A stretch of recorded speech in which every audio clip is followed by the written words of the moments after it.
Rolling up, I'm feeling fly, yeah, I'm so damn fresh. Got that platinum grill, blinging in the chest. Diamonds in my mouth, shining when I speak. That umbrella guy, flossing speaking geek. Ice on my teeth, I'm dripping so hard. Platinum grills, I'm the king of the boulevard. Throwing money in the club, making haters mad. I'm the baddest in the game, no one gets a pass. Ooh yeah. Crushing all these lines, yeah, I feel fly.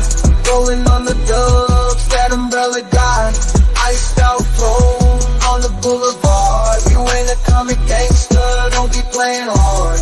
Ice on my teeth, I'm flying so high. Dropping the bass, that umbrella guy. One drill to rule them all, one drill to bind them. Baby, I'm so iced out, gonna blind them. Rolling in town, I'm an army of one. Doing verbal walk-bys, blazing like the sun. Riding in my whip, crushing false accusers. Dropping off the bass on the real abusers. Yeah. Living life fast, no time for the slow. Justice on my mind, stacking up on my flow. Life in the fast lane, no time to blink. Ice on my teeth, watch it when I speak. Chillin' on my rhymes, never missing a beat. Ice on my teeth, yeah, I'm living that sweet. That umbrella guy, bringing the platinum heat. Crushing every hater, no time for defeat. Oh yeah. Oh yeah. What's up, Megan? How you doing tonight? Oh, this is what I've been looking forward to. Turn the camera off, put my feet up, and I don't know, like just drop some major shit on some corrupt people. Isn't it nice, like, by the way, like turning that camera off? Oh my God, yes. It's my favorite thing ever now. I've decided when I come on with you, I'm camera off. Yeah, might as well. I You need know, a it's break. lovely. That's me. I like sit around in my freaking. It doesn't matter. I could be around sitting in my boxer shorts, smoking a cigar. Nobody cares. You know. I do actually want to turn the camera on for a second and show your audience something that I have been working diligently on. You want to see this? Heck yeah. All right, Oh, so the Lego. Yeah, I saw you post about that. Here, let I me have look. created, wait, that's my wine glass. Hold on. I have created a Lego courthouse for my desk, and I rebuilt it this morning. Let me make sure this cord can reach. Okay, there we go. All right, so you come in the front door, you got security, so you got to put your bag in the thing, and then you go through the door, and then you go into the courtroom, and you got me there in the corner with the camera. See, there I am with the camera. It's pointing at the judge who lost his hair. I'm not sure where it went. Oh, poor guy. He had a tuft, but it went somewhere else. And then we've got the jury in the jury box. We've got a lawyer objecting vociferously. Look, the microphones. Do you see the microphones? Because damn, I'm good. That's all I have to say is damn. That is cool, so good though. at this. That is actually cool. I like it. Well, I have this new obsession, and it is Legos. I didn't think I was any good at it, and then I started. Somebody invited me to a Lego stream. Valhalla, I don't know. Oh, MLS Law. I'm going to be on a Lego stream in March, and I'm like, well, I don't know how to do Legos like at all. So then I just started screwing around with Legos, and I'm like, holy crap, I'm good at this. I don't have the patience. Like I get about, I'm like, how many pages does this have of instructions? More than 3? No, I'm out. Well, I do the instructions. So I've done a couple of Legos with the instructions, which I like because it teaches me how to do things. But I really, really prefer just doing it on my own. My son looked at that and he goes, Mom, that's not a kit? I'm like, no, that's just my weird brain. Hey, that's awesome, though. Yeah, I mean, that came out really good. I know. I even made that little American flag. Man, I'm good. Hey, by the way, let me give some love to DUI guy. He sent a 50 there. Thank you, DUI guy. Thank Have you. fun all and hashtag buckle up. Indeed. Hey, this is gonna be a good stream, by the way. Megan's got some juicy fun times. Oh yes, I do. I got. What was funny is she hit me. I was like, I'm not gonna stream today. I got to take the kids to karate and stuff. We're gonna do some stuff. And Megan was like, "Oh my God, you know what I've seen?" He's like, I saw your announcement. I was like, well, I can kick it back an hour. Let's do this. You know, this is What I have seen, I cannot unsee, and no, I get it. it's really I get it. freaking me out. So I've been working since 8 a.m. this morning. At 8 o'clock, I was on with Legal Vices. So was Tug. We were on with him. We talked some What the Hales because he's trying to catch up. And that was at 8 a.m. You guys can go back and watch that live stream. Give Jeff some support and love. Larry, then I did my stream from like 10 to 2, got off my stream, and had to record my podcast. So I did that. Then I had to go make dinner. Larry calls. I'm making dinner. Larry's on my text going, can you pop into this live stream? I've got a question for you. And I was like, Larry, I'm cooking dinner. Like I'm literally standing over the stove. I can't leave. He's like, well, that's okay. I'm like, oh, okay. So I called in. And he was doing this amazing stream with the lawyer who represents that guy who went after that judge who lost her immunity in West Virginia. John, his name is John. He's the civil rights lawyer. Yeah, I wanted to see all of that. I didn't. Oh my God, it's so good, you guys. Go and watch that stream because it's DUI guy and the civil rights lawyer, and they're talking that case. And Larry was asking him, like, do we have Judge DeThomasis on anything like this? Can we strip his immunity because he's acting as a litigator? John didn't think so. He didn't think he crossed that line because he's doing it from the bench. And like, you're supposed to give more leeway to pro se litigants. I think he's gone way too far. But then again, it's a very high bar to overcome. So we were just having a conversation about how hard it is to strip immunity from judges. So I'm doing that while I'm cooking. I've literally not had a second. I come back up here, I'm eating my dinner, editing my podcast. I hit send. It's finally up there. Fox Den Daily. Go and subscribe, everybody. Fox Den Daily on every platform. I hit send and it's literally 7:58. I mean, well, I messaged man. I was like, man, I just walked in the door. I had 5 minutes. I was like, oh my God, you know, I got in here. I'm on time. And he's like, yeah, I gotta get my wine. I gotta get set up.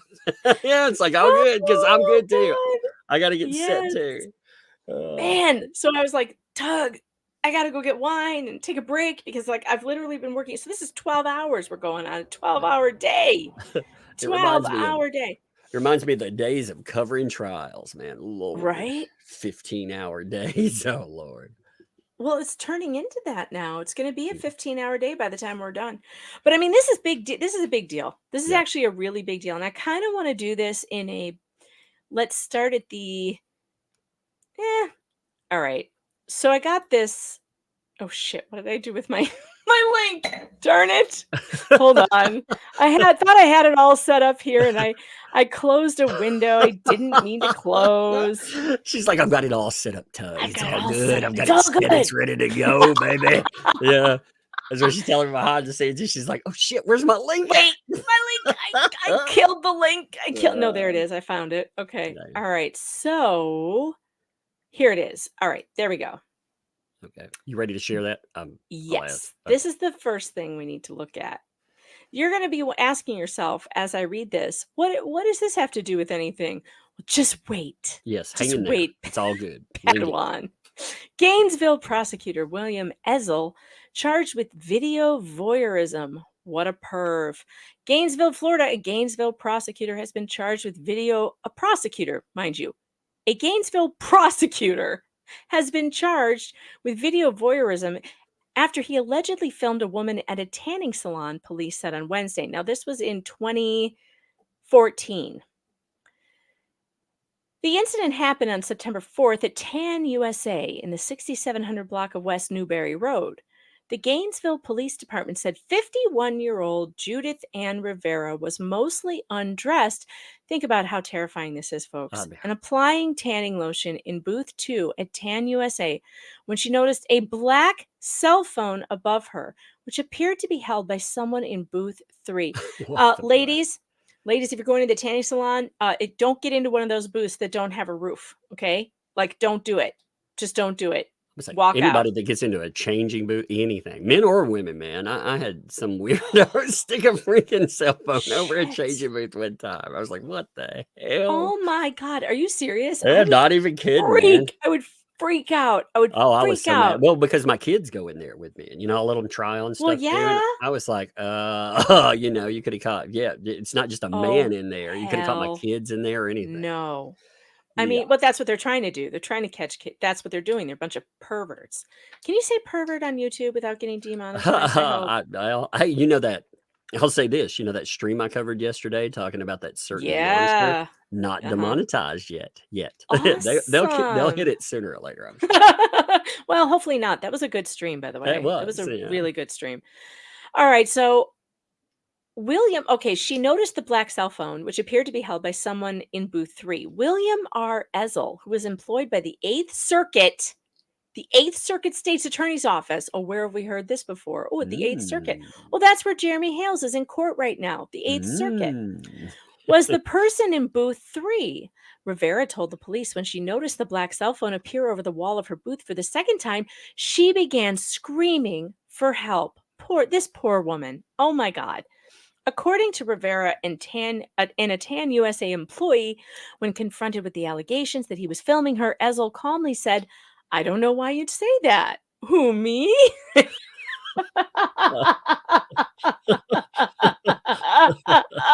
Oh my God. Who, me? It wasn't me. It wasn't me. Didn't do nothing. Ezzell left the tanning business before investigators arrived, but police recommended charges of video voyeurism, a third-degree felony. Due to the obvious conflict, GPD investigators will be filing the complaint directly with the Fifth Circuit State Attorney Brad King, police said in a statement on Tuesday. Ezzell resigned from his position on Tuesday. Ezzell was the lead prosecutor in the Pedro Bravo murder trial. Okay, so we've got that story down. Now, let's go over to this document that I found. So I got a tip in my email, which is meganfox.writer@protonmail.com. If you got any other tips on some of these weirdos, please let me know because I'm happy to look into it. So I got a tip in my email box that led me to like a blog post that was talking about William Ezzell and his connection to Judge Craig DeThomasis. But it wasn't enough for me to like go forward with it because it was just a blog post. I don't know where this guy is getting his information. He didn't have anything linked, right? So I've known about this for a couple days. People were saying these two are connected, that Judge DeThomasis, he had to have, that he did something with this guy that I should know about. He defended him in some way. So I'm like, I'm looking for it. And today I hit the total jackpot on this, right? I can't wait. I hit the jackpot and I have the document from the Supreme Court of Florida. Pull that up. This would be, here's the weird thing though. I cannot find, Tug, that this guy was sentenced to any criminal sentence. So he obviously cut a deal, and that deal wasn't reported by the press. However, he did, and I have my sources looking into it. I'm looking for his sentencing or his deal. I don't know if it's public or private or how they work that, but this is what Jeremy Hales is up against. He is up against a good old boy network in Florida. And this is here, and here it is. You want to know who they are? They're in this document. All right, go ahead. Yep.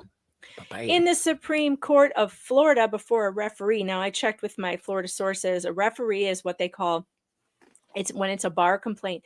When you're brought before the bar, you go before a referee. And this is it's a judge, basically. So they call it a referee, but it's a judge. So this is it's held exactly like a court case. Florida bar is the complainant versus William Richard Ezzell.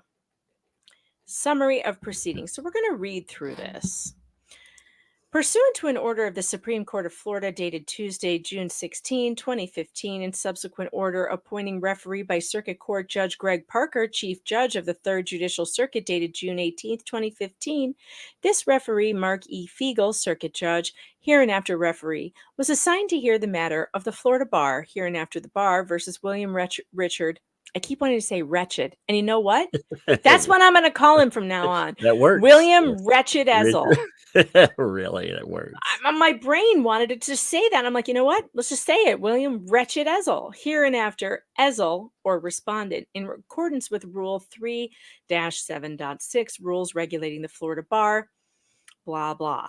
On May 19th, 2015, Senior Judge William R. Slaughter II, what a name, holy crap, entered judgment against Ezzell, accepting, here's what happened. He accepted Ezzell's plea of nolo contender, so he pled no contest, of video voyeurism, a third-degree felony. Judge Slaughter withheld adjudication of guilt. But what did he do to him? It doesn't tell us what he did to him.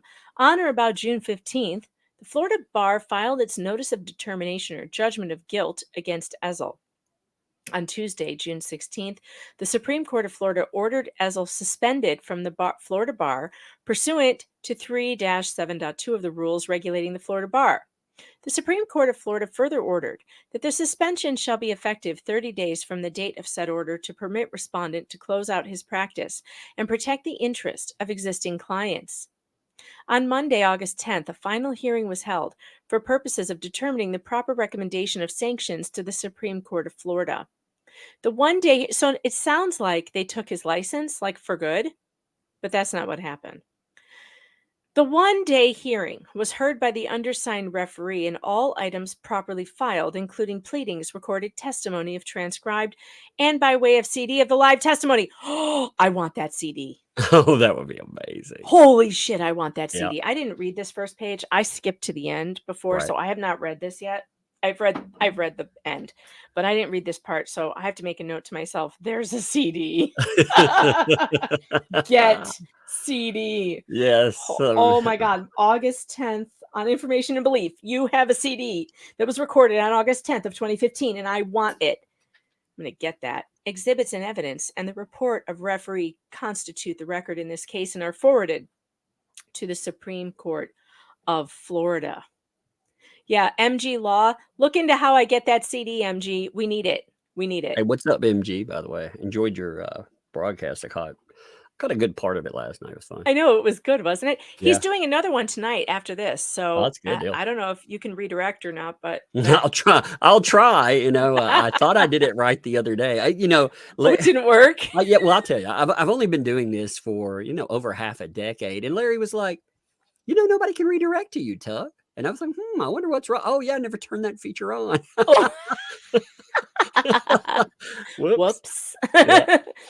All right. Findings of fact. Jurisdictional statement. Respondent is and at all times mentioned during this investigation was a member of the Florida bar subject to the jurisdiction and disciplinary rules of the Supreme Court of Florida.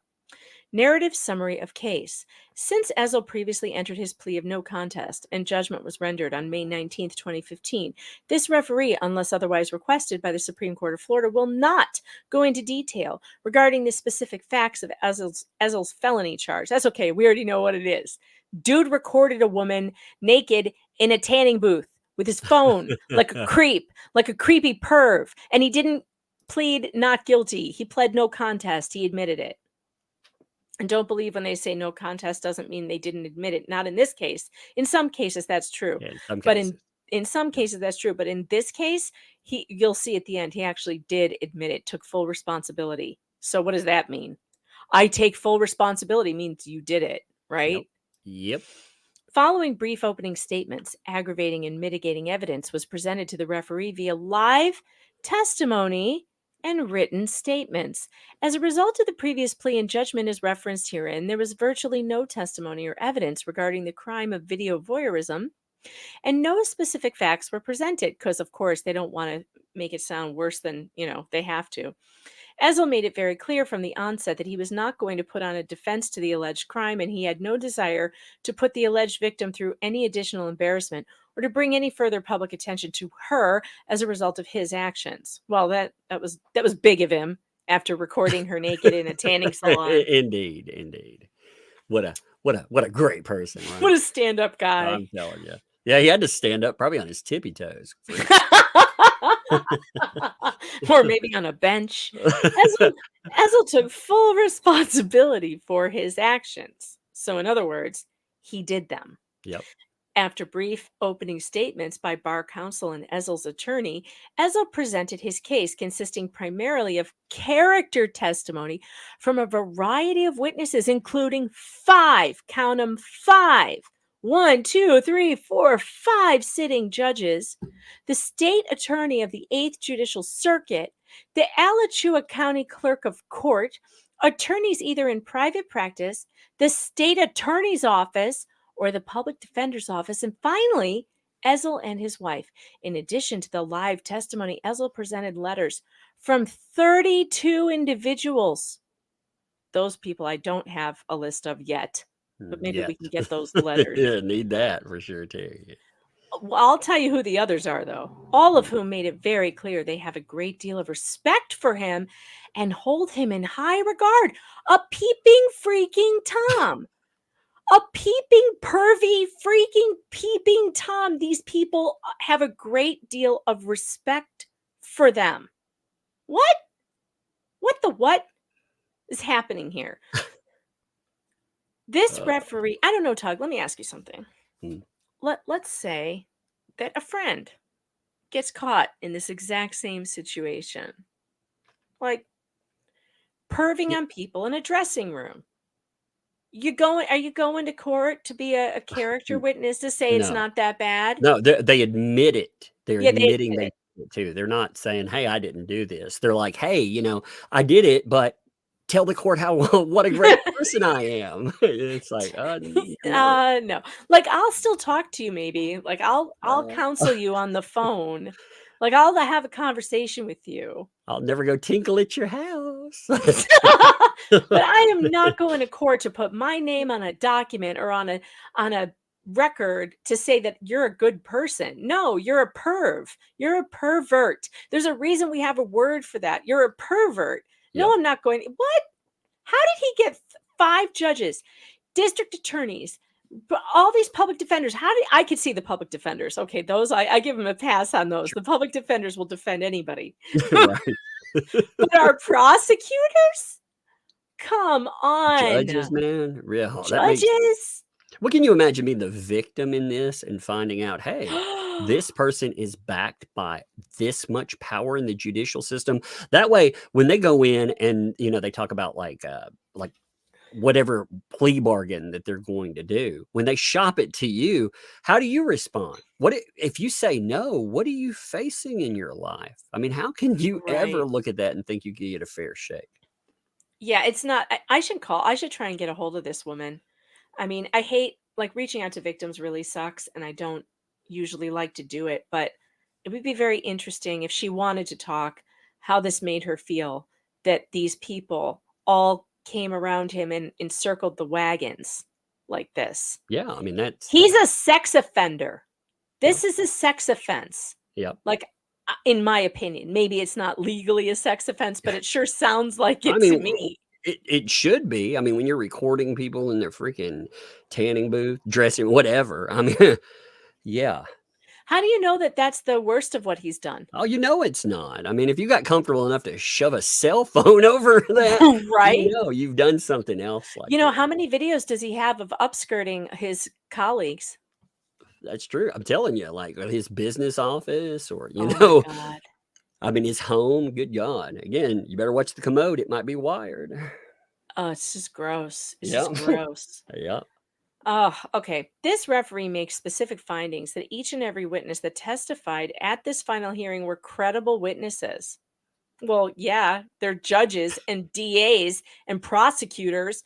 Yeah, they're the most credible people in our society. And how dare they lend their credibility to a peeping Tom pervert? How dare they? Yeah, that really makes you question the word credibility. Well, and at least 15 of the 18 witnesses were officers of the court. These sons of bitches, they will put you behind bars, but they will circle the wagons behind one of their own. Oh, yeah. If this was some random, and I'm not saying they shouldn't be in jail. I'm not saying that at all. Well, they should be in jail. Some random mofo, they'd be in jail. Oh, absolutely. You think the prosecutor is going to come to court and testify on your behalf when you're creeping on women in a tanning salon, you big freak? No, you're going to jail, which is where this guy should have gone. but I don't think he did. And guess what? Should I save it to the end to tell you what he's doing now? We'll wait till the end. Yeah, let's wait till the end. The first witness to testify was Stacey Steinberg, traitor to her sex, Esquire. Stacey Steinberg. Currently, she is a University of Florida College of Law professor and has been a member of the bar since 2004. Well, I've got one thing to say to you, Stacey. Shame, shame, shame. Indeed. Yeah, shame on you, Stacey. And by the way, since I'm sure we all want to know who we're talking about here, why don't we pull up a little CV on Stacey here? Stacey Steinberg. Oh yeah, she's a faculty member at UF Law, and she's still there. Let's see what she looks like. This is what a woman who stands up for a pervert who pervs on other women in tanning salons looks like. You ready to share? This is Stacey Steinberg. Look at her. She's a master legal skills professor, a director at Gator Team Child Juvenile Law Clinic, and a director for the Center on Children and Families. Center on Children and Families, huh? Isn't that interesting? That is very fascinating, actually. She sets herself up to be an expert defender of children and families, and she testified on behalf of a pervert perving on a woman who probably has children, who probably is part of a family, women and children. This one, she went to bat for the perv. Disgusting, Stacey. Disgusting. But not surprising. Shame. Not surprising. Shame. No, not surprising at all. No, not surprising at all. But I thought you might want to see what she looked like. Okay, so let's go on over now to, where were we? We were on the document. I got to go over to the different window. Yes. Hey, by the way, if you like this broadcast, consider backing the channel, as they have demonetized this broadcast already.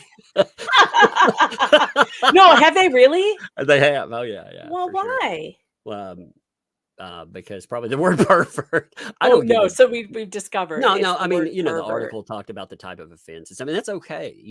One of the things that I don't ever want to be dissuaded from talking about the truth of something.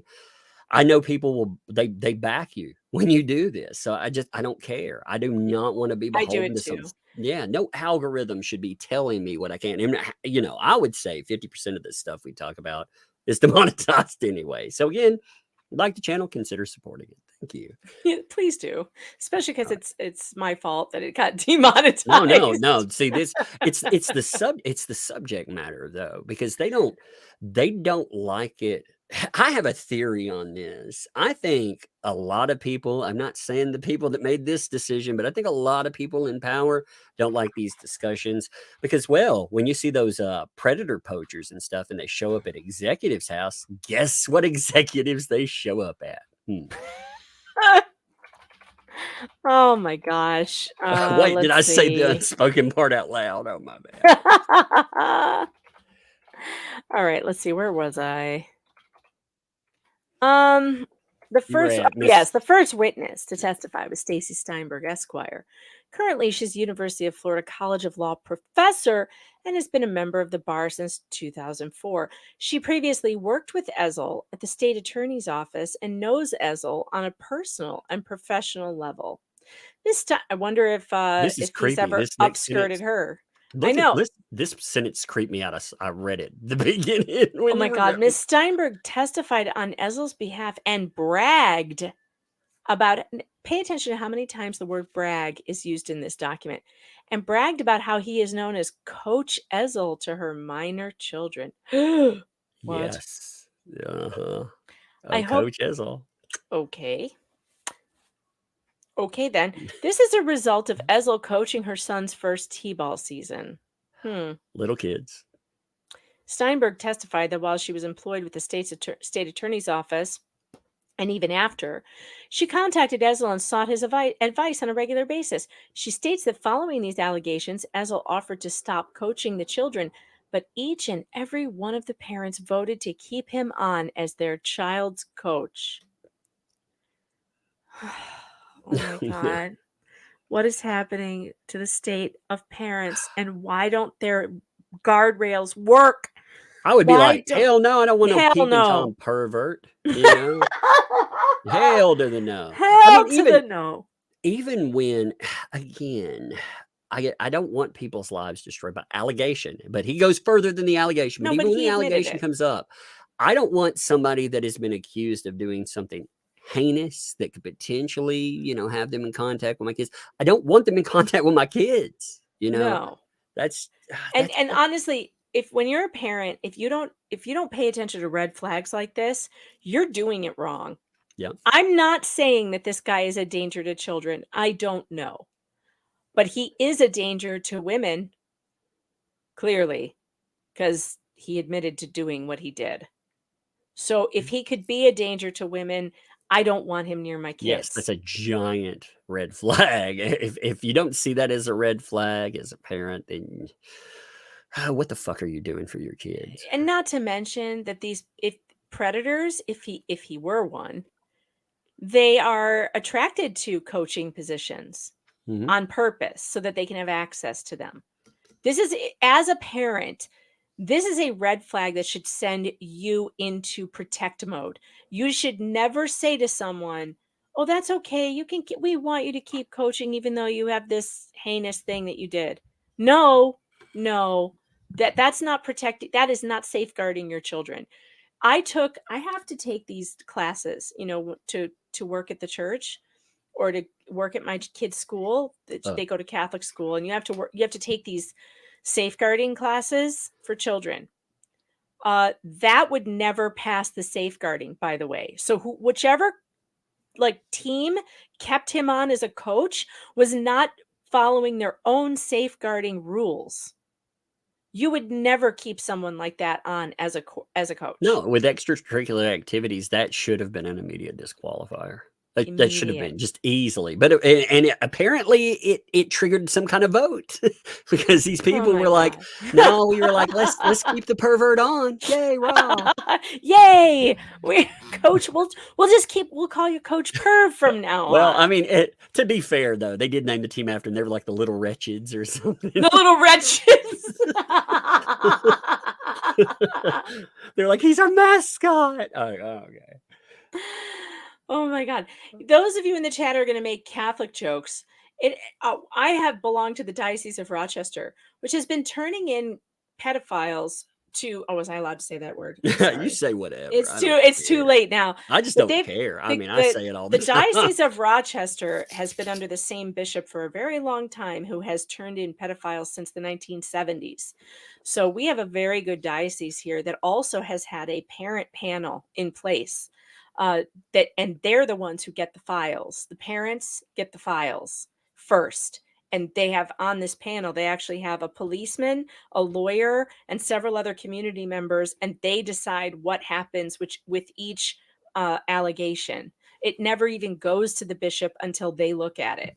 Well, I've talked about mental health. I've worked with child victims. At one time, no one would work with offenders. And the problem with offenders, you don't want to work. I am not a person to work with offenders, but nobody else would. And if you don't have somebody that is monitoring, the offense rate goes to 80% within the first year.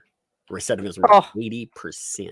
Yeah, it's bad. It's bad. There's no fixing it. There just isn't. There isn't at all. And when we're talking about red flags, a lot of times when you're looking through what horrible people do, it is like people trusting. They ignore red flags. Even people into jail or getting some type of warning for doing something horrible, and people still no, it seemed like such a nice guy. No. It is possible. I mean, it's absolutely possible that this guy is not a danger to children and that he's only a danger to, women in tanning booths. But he's only a danger to women. Oh, well. It's possible that he's not a danger to children, but I wouldn't take that chance. No, I consider any kind of offender like that, they who knows where their line is. And doesn't have any boundary. He's got no boundaries. This is a guy with major boundary issues, and it centers around sex for some reason. And wait till you hear the excuse that he gives for why he did this. You I was told will fall out of your chair laughing. I always told other therapists, it's not like anything else you work with. These people, first, they didn't come in voluntarily. They were assigned to you. But second, it's more like working with a nuclear bomb. When it explodes, it's going to take out lives. It's going to take out a lot of lives. If this person, oh well, they draw a boundary. No, I don't want to think of them that way. They're a danger. Period. Yep, I agree. Yep. I agree. So these Yep. people ignored the red flags and they said that he could keep on coaching. Okay. All right. She believes that this was a true testament to his character or the idiocy of the people around him, as well as evidence of the faith each parent had in Ezzell. Steinberg indicated that Ezzell was very diligent at his job and he was an advocate for justice who treated everyone with respect, including victims and defendants, except his own victim, that he didn't treat with any goddamn respect. He put his camera over her tanning bed and come on now. He treated everybody with respect. Including victims. Fucking except his man. victim. Just not his victim. That's all. I mean, imagine being the victim sitting in here and thinking, what the fuck are these people talking about? You know? She wasn't there. They didn't invite her. They didn't hear from her. And they should have. It sounds like, well, and the problem is that in these old boy networks, your advocates, as we've seen with the Hale case, your advocates, they're part of that old boys network too. The people, if they're not going to be there and speak up for you, you have no fucking voice whatsoever. This is terrible. Imagine how she must have felt if she ever saw this. And it's a public document. It's just out there. I mean, this has been floating around for years. So I'm sure she's probably seen it, and it probably made her sick. How could you live in a place? How could you live in a place where you read that all the judges in the entire circuit, pretty much all of them, went to bat for your offender? How do you ever feel safe? Yeah, how do you ever live there again? How do you not pack up and leave town? And then where do you go? Because the next place you go, you're thinking it's probably the same thing here. And it probably is. She would probably be right. Damn.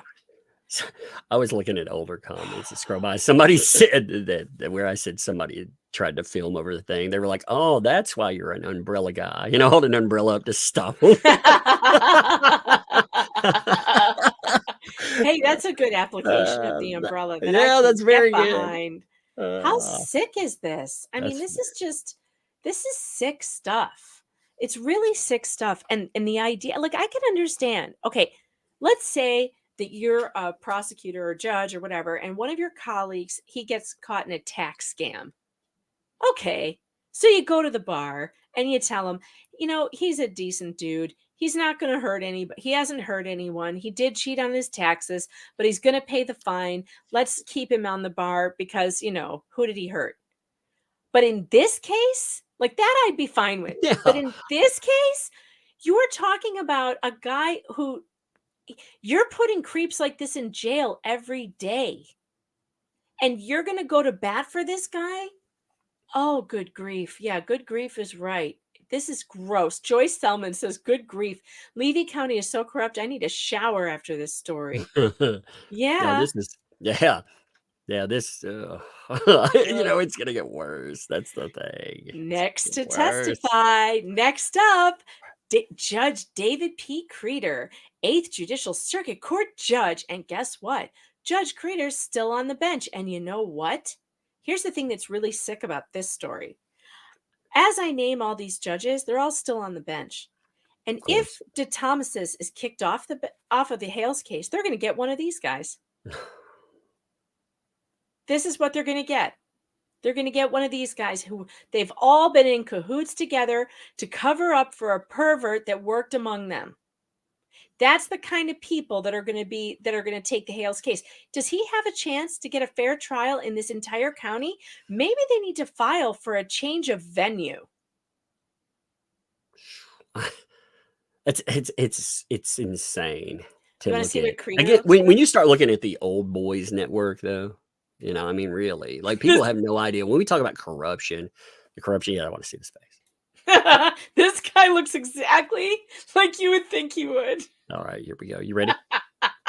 Here we go. Yikes. Let me see if I can make him bigger. Yikes. He does. It He's looks excited. exactly like you would He's like, think he show me would. the photos, allegedly. I don't trust these eyes. I don't Oh my No, no, no, no. God. I don't like this at all. Oh I don't my. like this at all. This guy, you know, when you He's get like, it puts the lotion on the skin. And you're like, no. Or it doesn't get in the tanning bed again. You're like, no. Lisa said he looks like Boss Hog. Boss. MG Law says it's a fatter Peter Pettigrew. Oh no. Oh, good Lord. I mean, look, this, if there were ever a reason to mock a judge, mocking a judge who testifies on behalf of a peeping Tom pervert is one of the Yeah, best. you're not mocking explanations judges or ever. anything. You're mocking people that testify for a pervert. That's exactly what it is. This It's is just sad. so They're- gross. Ugh. Ugh. All right. Let's get out of here. He's a nice guy. You're like, no, he's not. Oh man! Next to testify was Judge David P. Creider, Creider. I don't know. Creider. David Creature? Judge Creider, 8th Judicial Circuit Court Judge. Judge Creider testified he worked with Bill Wretched Ezzell from his days at the state attorney's office, and that Ezzell has practiced in front of him. Judge Creider. What did he practice in front of him? I don't know. I don't want to know. Video, baby, video. Judge Creider testified Ezzell is very intelligent. Well, how intelligent could he be? He got That's very true. he got caught filming a woman in a tanning salon just by he wasn't even creative. He didn't even like his he phone didn't, like, just hide a slid camera. over. And he was like, oh, I didn't do it. Shit. Why would you say that? Oh. He is very intelligent, and the opinion among the judges in the 8th Circuit was that Ezzell was a very ethical attorney. Okay, so he's an ethical attorney, but he has no ethics outside the Right. courtroom. Is that it? He just has a filming problem. You're like, And one of, if not the top attorney in the 8th Judicial Circuit. Well, he likes to be on top of things like chairs and benches and, anything that could get his phone up and over the top of the stall. Judge Creider indicated that he would be comfortable with Ezzell coming back to the practice of law, as he would be an asset to the legal community once again. Gee, I wonder how his victim felt about that. Did she think he was an asset to the legal community? I have 1 second. I got a kid walking down. I'm gonna mute for 1 second. Okay. Okay. All right, chat. I'm looking at you. Top of the wall. He belongs at the top of the wall. It's happening with Harper. Yes. And those of you who don't know what the wall is, I have a wall of recusals and resignations. And he does belong right at the top of that wall. Yes, yes, he does. Indeed.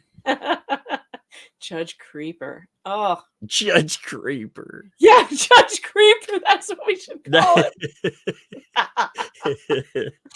Oh, man. On cross, when Judge Creeper was asked if this criminal act and subsequent plea reflected poorly upon the profession, Judge Creeper answered yes. Well, at least. However, Judge Creeper went on to say that although Ezzell made a really bad decision, he should be given a second chance to do it again. They were like, he should have been able to upgrade his camera equipment. He'll put it on you next time. You're like, oh. He further stated that his professional life and personal life are in fact very different. Oh my God. No. Oh my God. You're not categorizing peeping on women who are strangers and do not consent as a personal life, are you? not only that, this is the argument you see in all Whoa. kinds of stuff, like separate the art from the artist, the profession from it's like, no, no. Okay. Yeah, we can separate what he did in the courtroom. However, this is about him. This isn't about what he did in cases. This is about him creeping on some woman, a This isn't victim. he broke the law. You don't get to break the law in your personal life when you're a member of the bar. That's These against their code of ethics. Hello. These judges decide on victims. Victims stand there every day. And how can you tell me that they're going to sit there and be non-biased? They're actually going to do what these victims need. When again, something like this hits and they're like, well, they're not bad. Yeah, it's a terrible thing they did. However, He keeps his peeping to his personal life. He's never done it in the courthouse. So we all feel perfectly safe with him coming back here because he's not going to whip out his phone and start filming us in the bathrooms at the courthouse. He knows better than that. He knows to keep it in his personal life. What? Yeah, don't worry. He's just a perv in his private life. Great at the law stuff. Well, they're like, oh, well, he grew up in the area. You notice that's the argument. And he came up by his bootstraps. You could just see that one coming. I could almost see that from the rest of this. Good Lord. All right, what else did he say? He further, that Ezzell and his family have grown up in Gainesville, Florida, and have worked very hard to advance to where they are today. Somebody misspelled this. Judge Creider considers this an isolated incident. How would he know? How would he know? Even if it is. Oh, wait. Oh, Drum who is roll, that? please. Drum roll, please.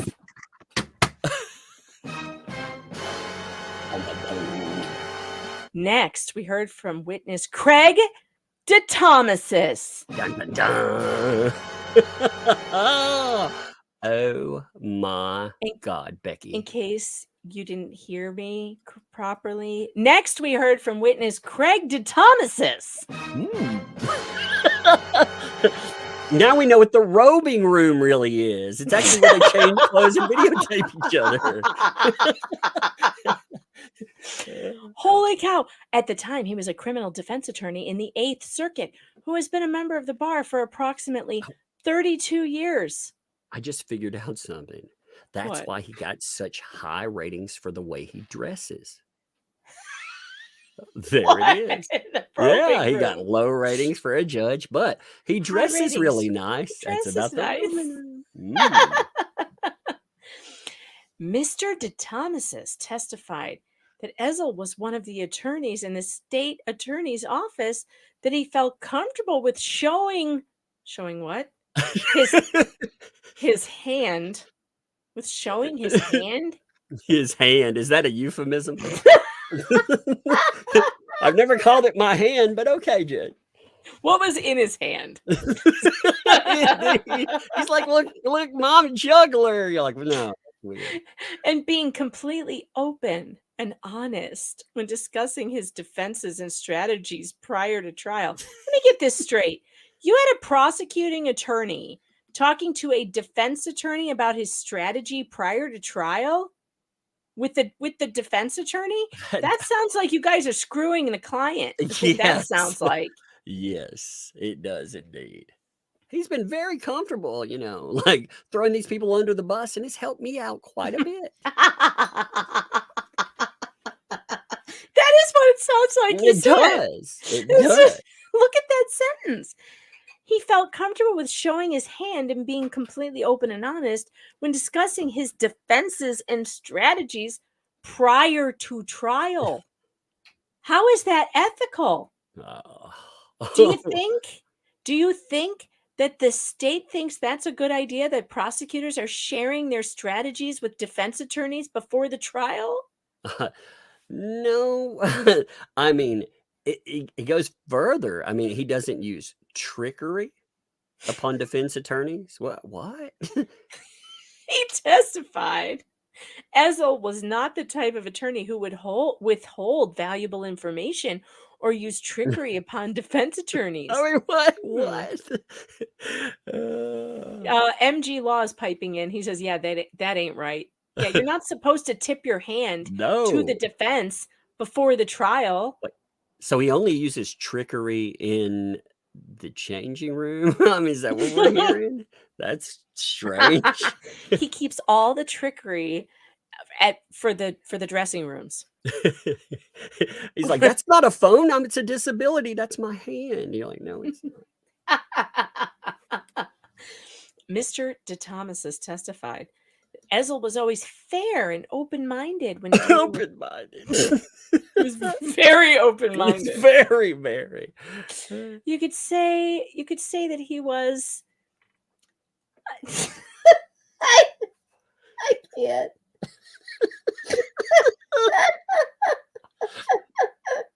Never mind. You've got to go there. Whatever it was. No, that you I'm laughed not it up, doing. No, you got to do it. No, when dealing with defendants, when recommending punishments. Punishments. No. Mr. DeThomasis further testified that Ezzell's goal was always to get to the truth. Well, that's what he was doing with his phone over this. He was getting to the truth of what was under her clothes. Exactly. He was like the truth of what she was wearing or not wearing. Uh-huh. He never had any Brady concerns with him. No. Oh, great. So he was not withholding evidence. And he is a very high-ranking attorney among the defense bar. Very high-ranking indeed. Very high. Very high, like on a step stool when you're peeking over the top. Very, very high. You're like, if that were his legs, he'd be 10'2". You're like, oh. Mr. DeThomasis testified. I like the sound of Mr. DeThomasis, by the way, over Judge DeThomasis. I like calling him Mr. Mr. DeThomasis testified Ezzell is a very valuable asset. What the hell does that mean? Like an FBI agent. He's like a CI. They call him tripod in the back room. That's what they mean. And is a highly respected as a skilled attorney. He's really good at scaling walls and stuff. They call him Spider-Man.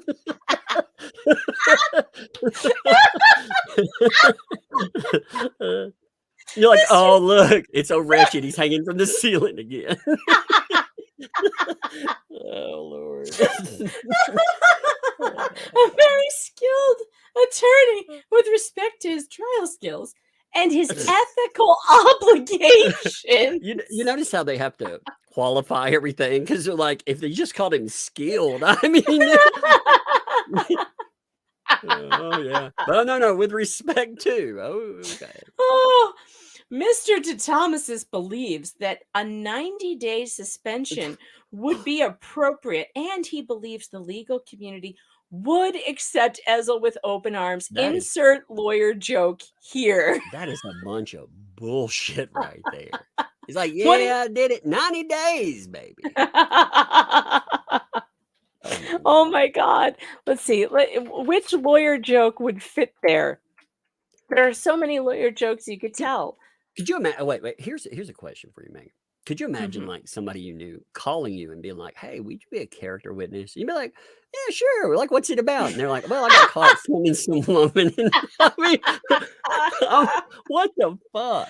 No, I do not. No, I will not. No, I will not do that. No. I'll be like, no, but I'll mock you relentlessly on his stream. Because do you know how many lawyer jokes there are about lawyers being absolute scumbags? Exactly. I mean, this is why people think that. And those of you like my sister who are always like, the jokes, it's bad. We work so hard. I'm like, yeah, you do. But then there's a bunch of other assholes out there who are not working hard, and they're out there filming women in tanning salons and then getting away with it because they get judges to talk on their behalf. This stereotype totally exists for a reason. Valhalla is right, because there are a lot of scumbag attorneys out there who become judges and prosecutors, and good Lord. Somebody said he's just checking out the assets.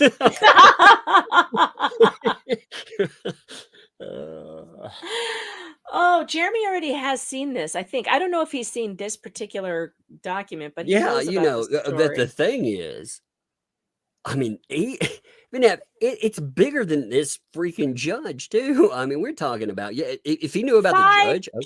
judges. Yeah. I mean, how do you get a fair shake? Because this all, let's even take the crime out of it. Like what this tells you is that these people will circle the wagons and they will cover up any fucked up thing. Yes, they will. And we're talking about everybody in the Eighth Circuit. That entire circuit where Jeremy Hales is in court are all such good friends with one another that they would go to bat for a peeping Tom perv. A ratchet peeping Tom perv they would go for. They will cover for him. What more would they cover up for? Like, think about it. If they would go this far, how much further would they go? Someone said you're having too much fun. You got to laugh at this kind of messed Oh, up you shit have because you to. know what? You go in crazy. Like the stuff we cover. If I didn't laugh at people, I would have burned out years ago. Yeah. Oh my God. Well, you have to laugh at this stuff because what else can we do? You know, you tell the authorities, you tell the powers that be that, hey, this is corruption going on, and they don't do anything. And so what else can we do besides laugh and drink more? Well, Speaking and of, these thin skin fuckers cannot take you laughing at them either. Like that's one thing oh, I I've know they learned. hate it so much. You should keep laughing just because they hate it so much. So Yep. let's keep mocking Craig DeThomasis because he's not done. On cross-examination, it was made clear that Attorney DeThomasis had previously served on a grievance committee for at least 2 terms and is a certified CLE lecturer. Yeah, we know all about that on ethics and professionalism. So it's funny that he was a lecturer on ethics and professionalism. Do you think that's why he launches into a lecture on professionalism every time Mark Feather crosses his brain? Well, Because he misrepresented his court. It was very unprofessional of him not to say the wrong thing and not say the thing that I wanted him to say. This is my courtroom, and he cares about his calendar more than me. And 15 minutes. God, I can't take this guy. as a grievance, as part of a grievance committee too. I mean, you're supposed to go in impartially, just like a judge. You know, you're supposed to go in. You're supposed to look at this stuff impartially, make decisions. Yeah, 90 days. 90 days for doing this. Again, do you think the victim feels that 90 days would be sufficient? Oh my God, she probably is never going to go into a tanning salon ever again or a dressing room or anything else. All right, let's see. On cross-examination, okay, I said that. Search and Grievance Committee. Yep. Also on cross, DeThomasis made it clear. Now, this part really kills me. That just because he's entered a plea doesn't necessarily mean that his innocence can be excluded. Well, except that in this case, the guy totally admitted that he did Yeah, he it. admitted to it. Yes. So why are you making the argument, DeThomasis, that we can't exclude his innocence? Pleas are sometimes entered as a matter of convenience for all involved, including the victim. Mr. DeThomasis further stated, I don't think this is necessarily a black eye on the legal profession, in quotes. What does it take to have a black eye on the legal profession? How far do you have to go? Yeah, I mean, to really. get a black eye if it's not peeping on naked women in tanning salons with your cell phone? How many? I wonder if the cops took his phone. I wonder if they downloaded what was on it. And I wonder how many other videos were there. Did they even do that? Or was he spared that by pleading no contest? I'm Like, curious. I'm how curious when much he was like, investigation did they do into this guy? Yeah, I mean, how did they get yeah, he did that because he left. That's what they were saying. You know, did they catch him on video doing it? Why exactly, you know, would he Here's how they plead knew. anyway? Here's how they knew. Hmm. Because you sign your name to go into the booth you're in. And she was in 2 and he was in 3 with his name. And she knew it was coming from booth 3. It was the person in booth 3. So that's how they nailed him. See, I'm not a tanning bed aficionado, so I don't know the layout. Well, it's basically just like dressing rooms right next to each other. Normally, though, they don't have open tops. I've never been in one with an open top like that, and I never would because that seems really creepy. This is terrible to say. The only thing I know about tanning beds, I saw in Final Destination, one of those movies where a bunch of people were killed, by death in a fire. That's the only thing I know about them. I like the stand-up ones. You just go in and stand in it. The lay-down beds are kind of weird. I I prefer don't the know. standing ones. I never want to throw myself in a microwave before. So. Sometimes in the winter, I need 10 minutes in a tanning bed just to get some sun. But that's about it. Of further interest to the undersigned referee, Attorney DeThomasis stated that while he was not fully aware, what's funny is that his testimony is the longest testimony of anybody's. Does that surprise anyone that he just couldn't stop talking in this?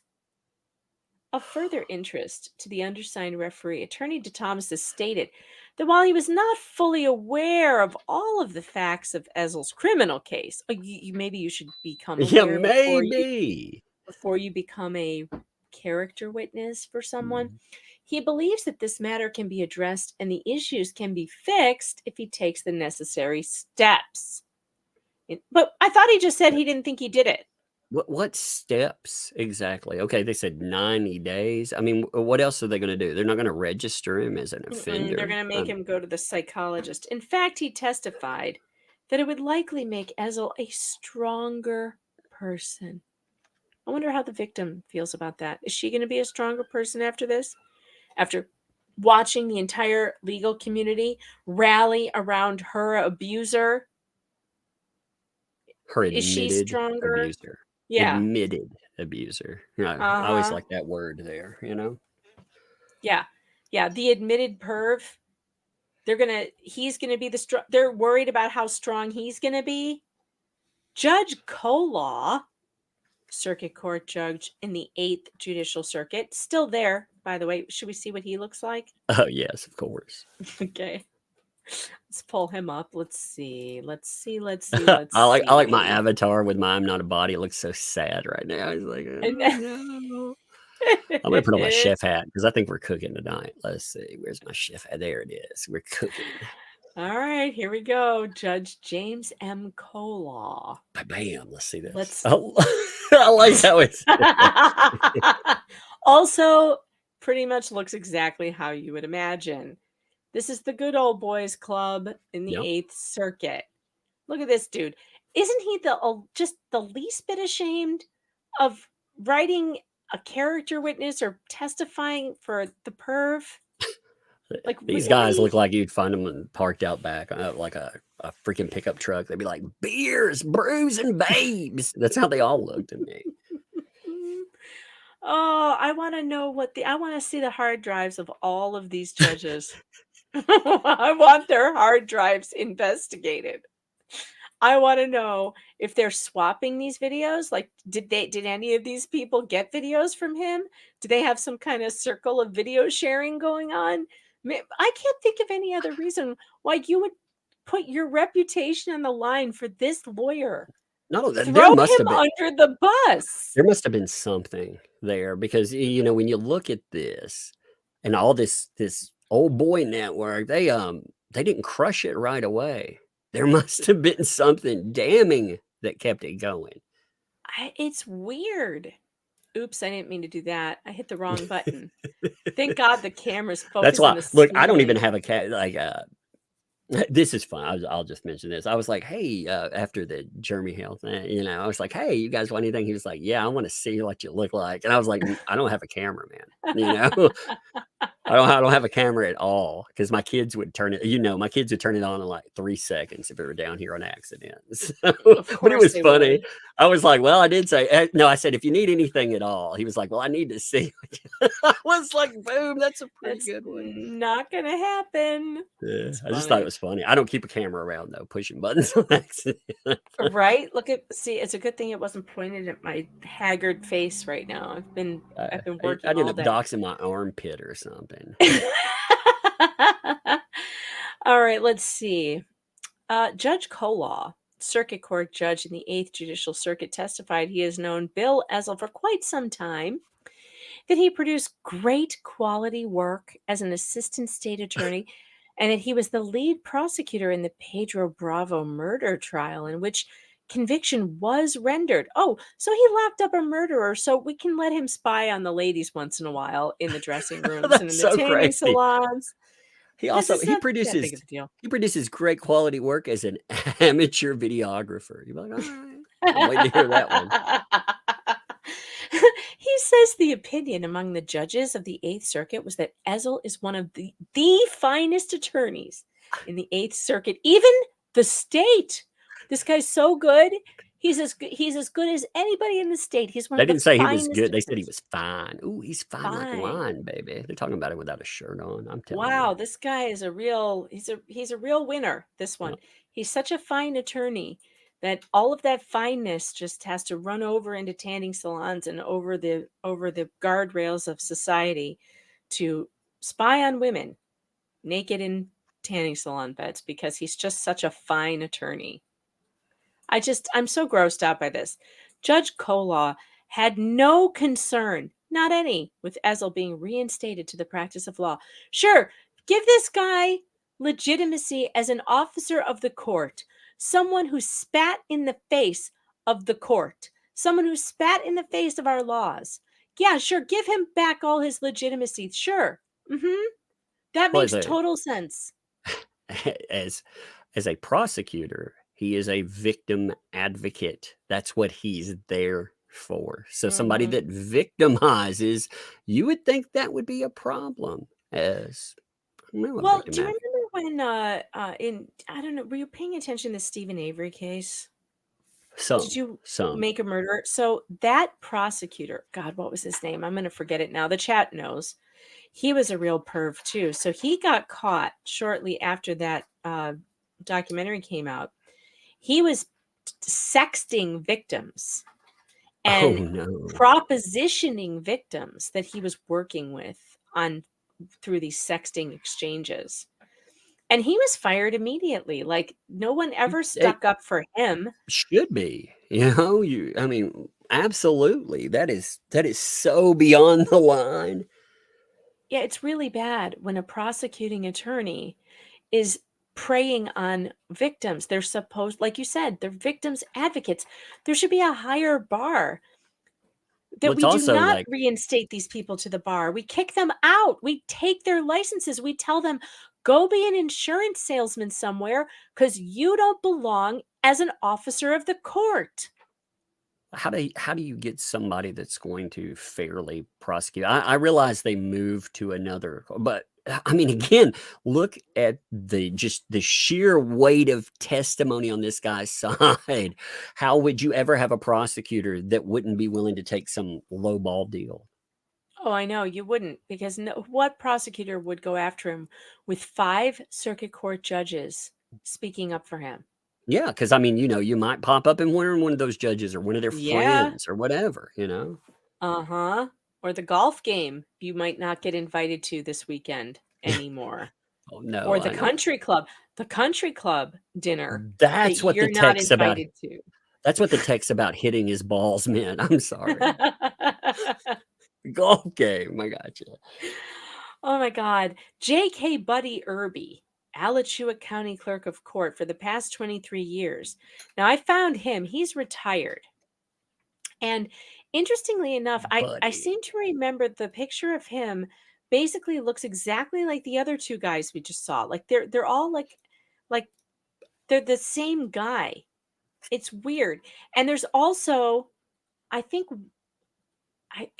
this name's going to come up too. Hold on, I'll show you. So there's a bunch of photos in this article of a bunch of these people in the 8th Circuit. So this guy is Chief Judge Toby Monaco here, and I think his name comes up, but I could be wrong. So, and this is J.K. Jess Irby, which is this guy's son that we're talking about.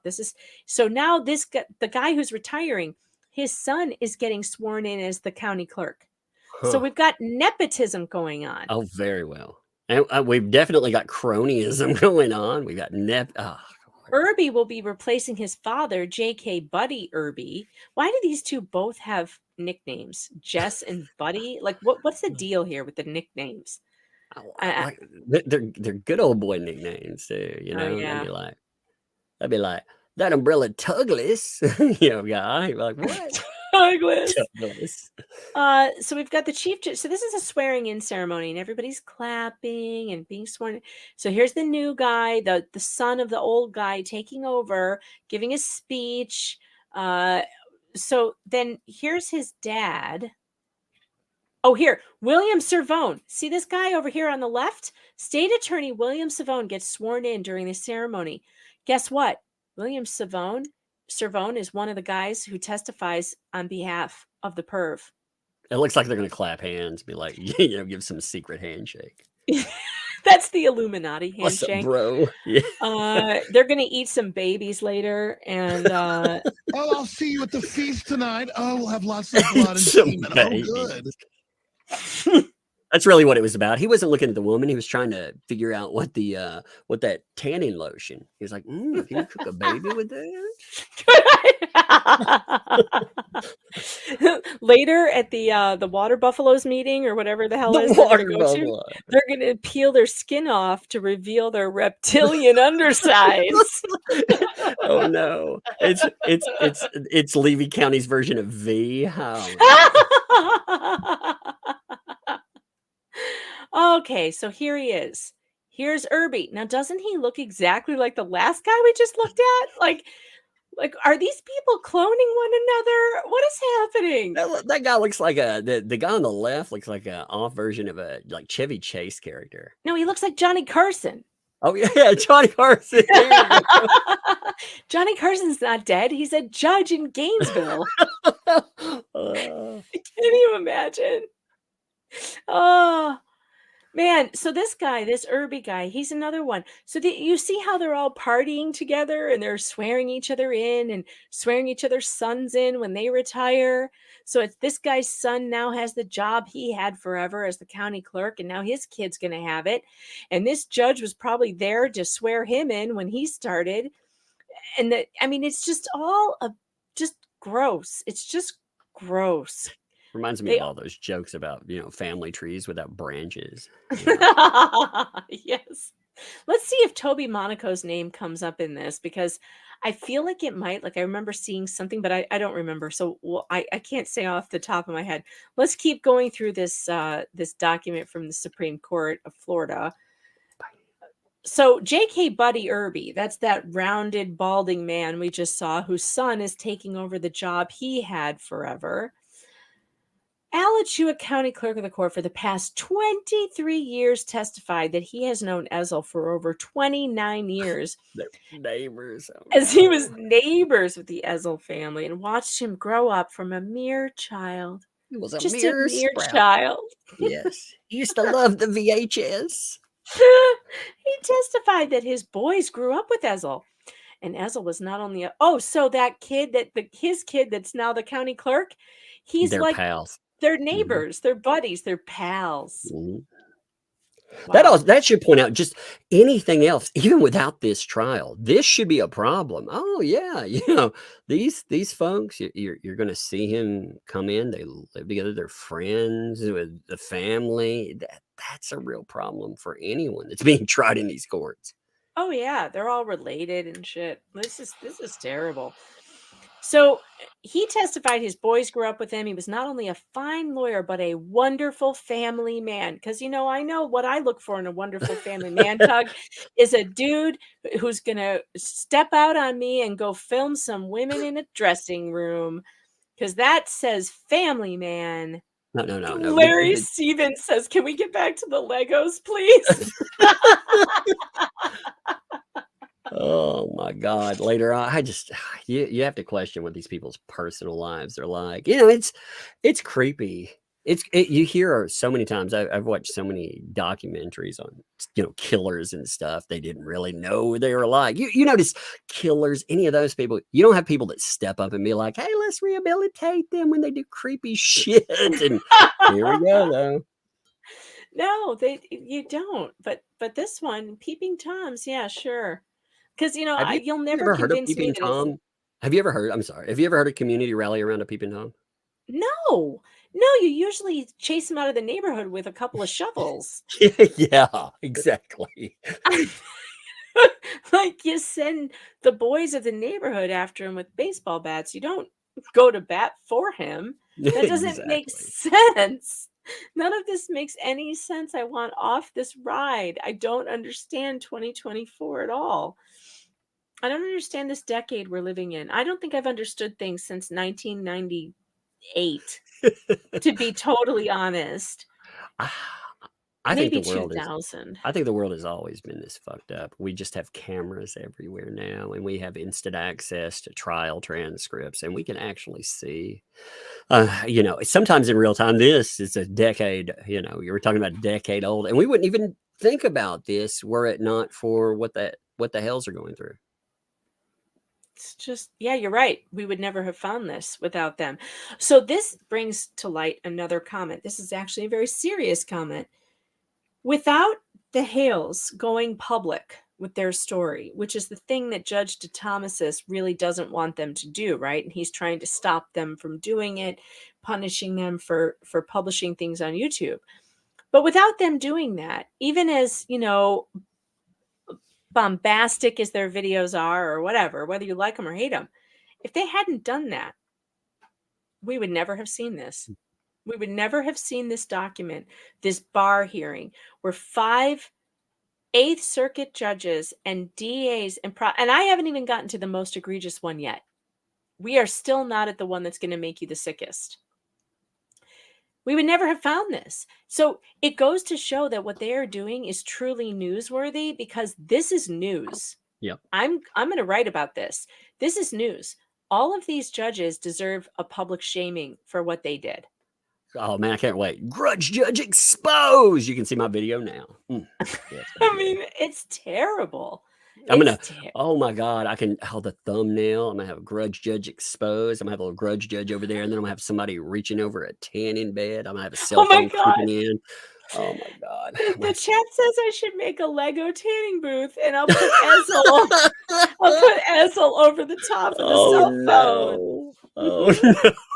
And then Judge DeThomasis outside going, "There's nothing to see here," holding a sign, "Justice for peeping Toms."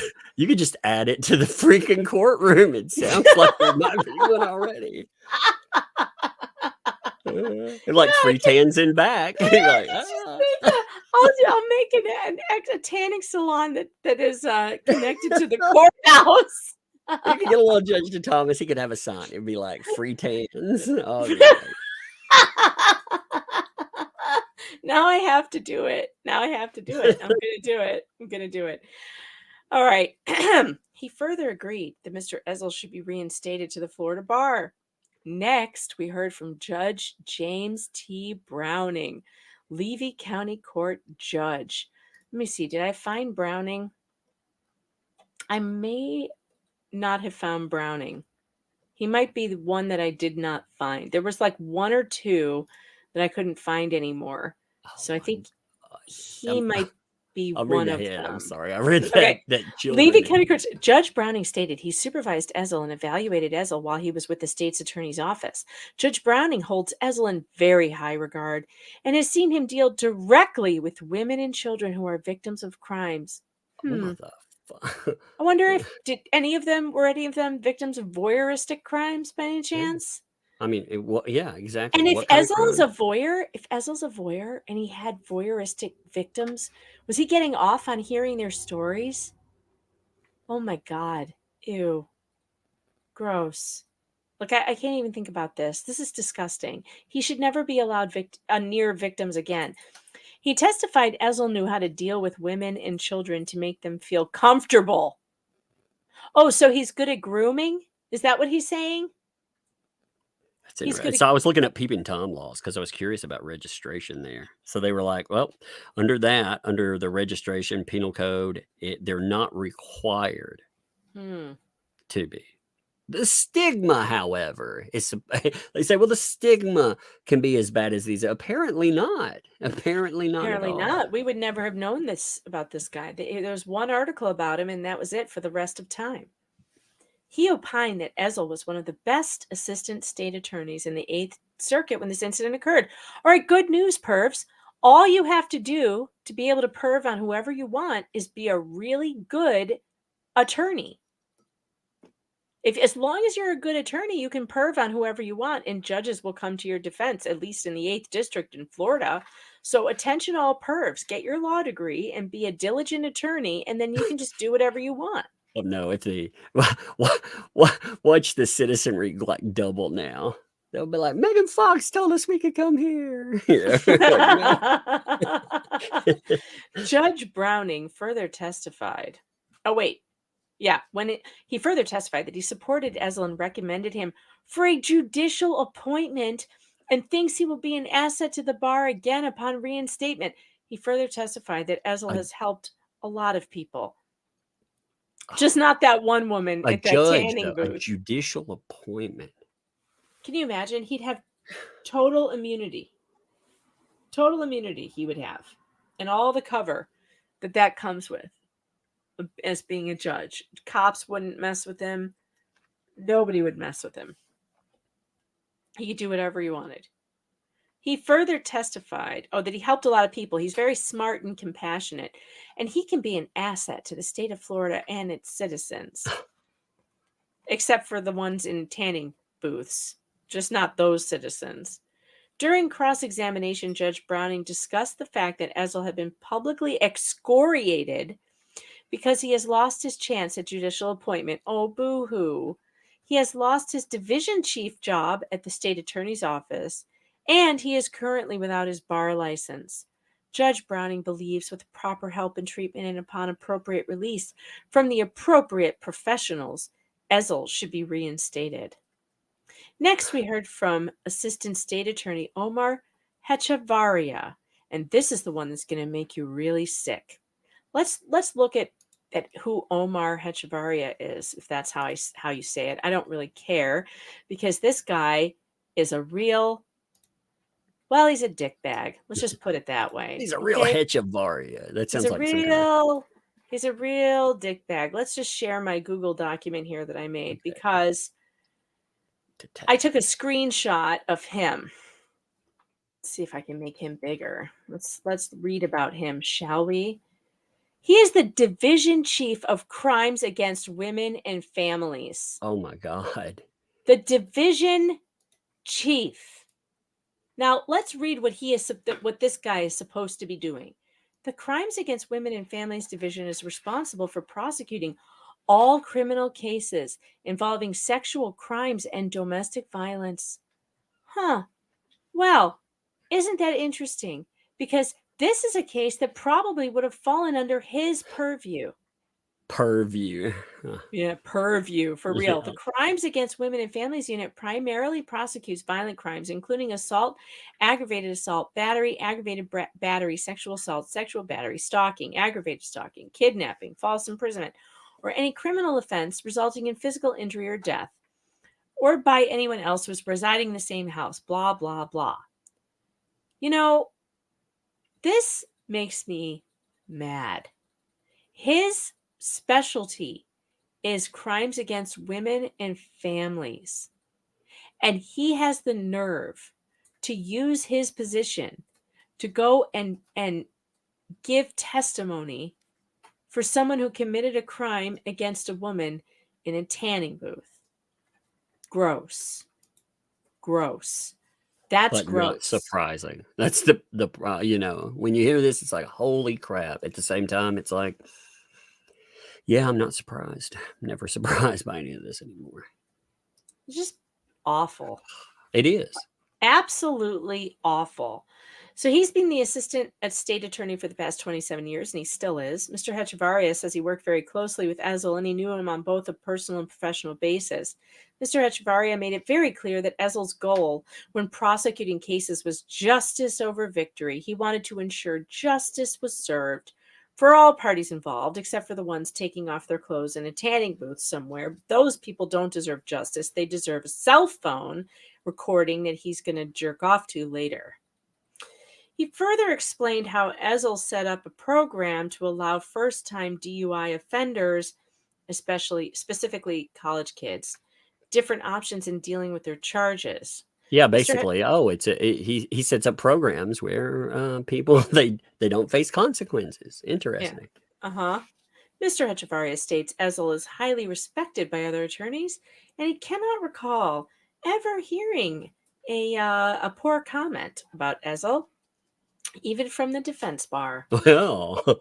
Well, maybe he's heard one now. Actually, you know what? Still haven't heard one, despite the fact that he's victimized somebody. Still not hearing the negatives.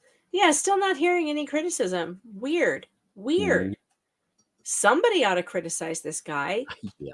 Mr. Echevarria believes a 90-day suspension is the appropriate sanction, and that Ezzell can reestablish himself in the community as being a respected attorney. All he needs is 90 days, Tug. Just 90. 3 Mr. freaking months. Yeah. Mr. Echevarria further pointed out that we should look at the individual person and do as Ezzell did. What? Excuse me? What? Ezzell did. No. Oh, Nobody listen to Mr. Echevarria. Nobody do what Ezzell did. no. That's not legal. And if you do it, That you're is going to jail. You're not going to get the sweet deal that Ezzell got. You're going to go to jail if you try it. So no, do not do as I'm Ezzell not a lawyer, but I will give you legal advice right there. Don't do that. Yeah, don't. Do not do it. What was Steve talking about on his live stream earlier? I just saw the chat saying something about Steve Gosney. What was he talking about? This? I did slip it to him earlier. I had a question about it. Was he talking about this? Or was he talking about how bad it is in Florida? He's always talking about how corrupt it is in Florida. Those of us who think that Florida might be a good place to escape to, yeah. I need Not to so talk to a much. couple of these Florida. I want to get a feel for how crazy that is from the lawyer side of things. Apparently, it's really bad in Florida. According to Steve, it's bad.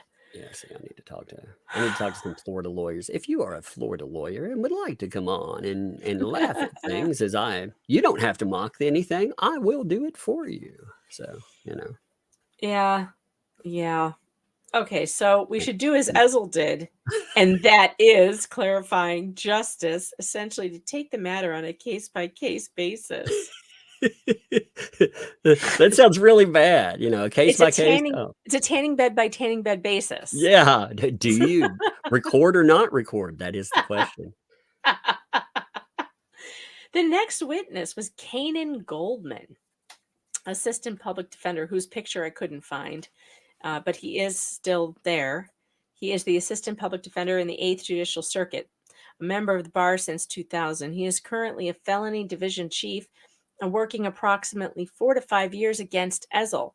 So this would have been his department. He's a felony guy, and this was a 3rd-degree felony. Goldman testified Ezzell was an ethical attorney who sought justice for all, well, except for those bitches in the tanning beds. Exactly. They had it coming. It should have had an asterisk right there.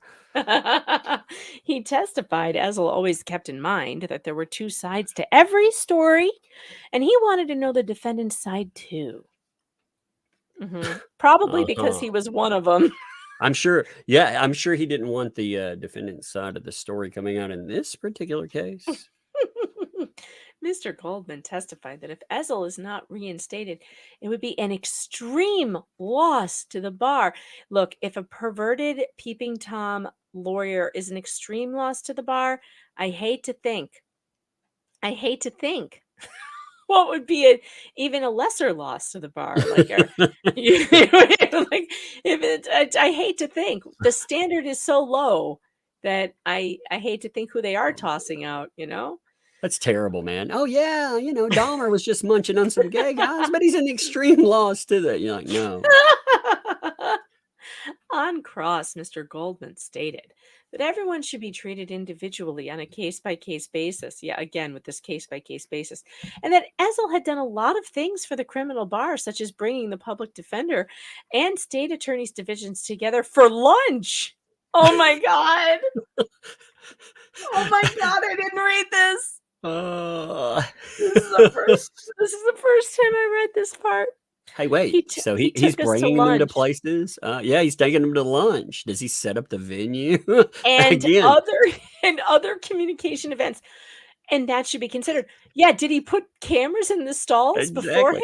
No other events. They had a tanning event. He doesn't want to tell. That's what it is. It's footage on them too.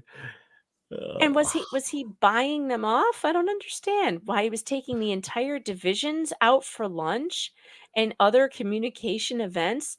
Who was paying for this? You were.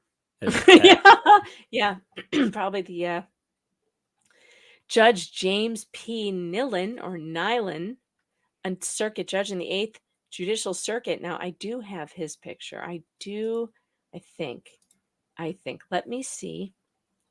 Where's Nylon? Come on, Nylon. Where are you? There he is. Yeah, yep. He's still there. You ready for this one? Oh, I like doing it from the top of the head down. I think that's a fun reveal. Okay, we're ready. Here we go. Uh-huh. Bam. Why hair. do these guys all look the same?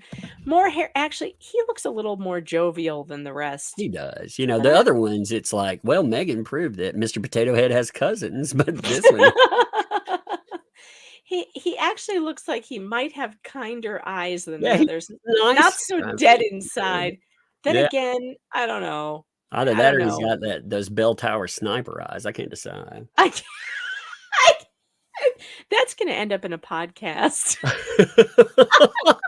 He's got those bell tower sniper eyes. I love that one freaking statement. They were so mad at me because I was like, "Yeah, she looks greasy. Her skin looks greasy. She looks like she has the meat sweats." They were like, "Oh my God, the meat sweats." The meat sweats.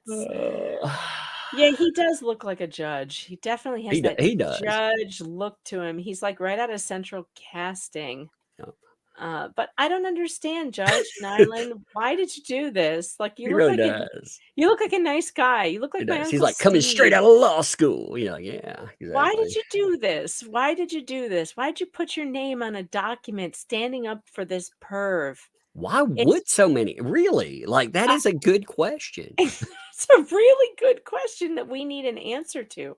What kind of person puts their entire reputation on the line for a guy who's peeping in a tanning bed? If only we knew a reporter that might ask some people some questions. Like, excuse me, I was reviewing a case. And I'm curious about your statements here. If I only knew a reporter or two.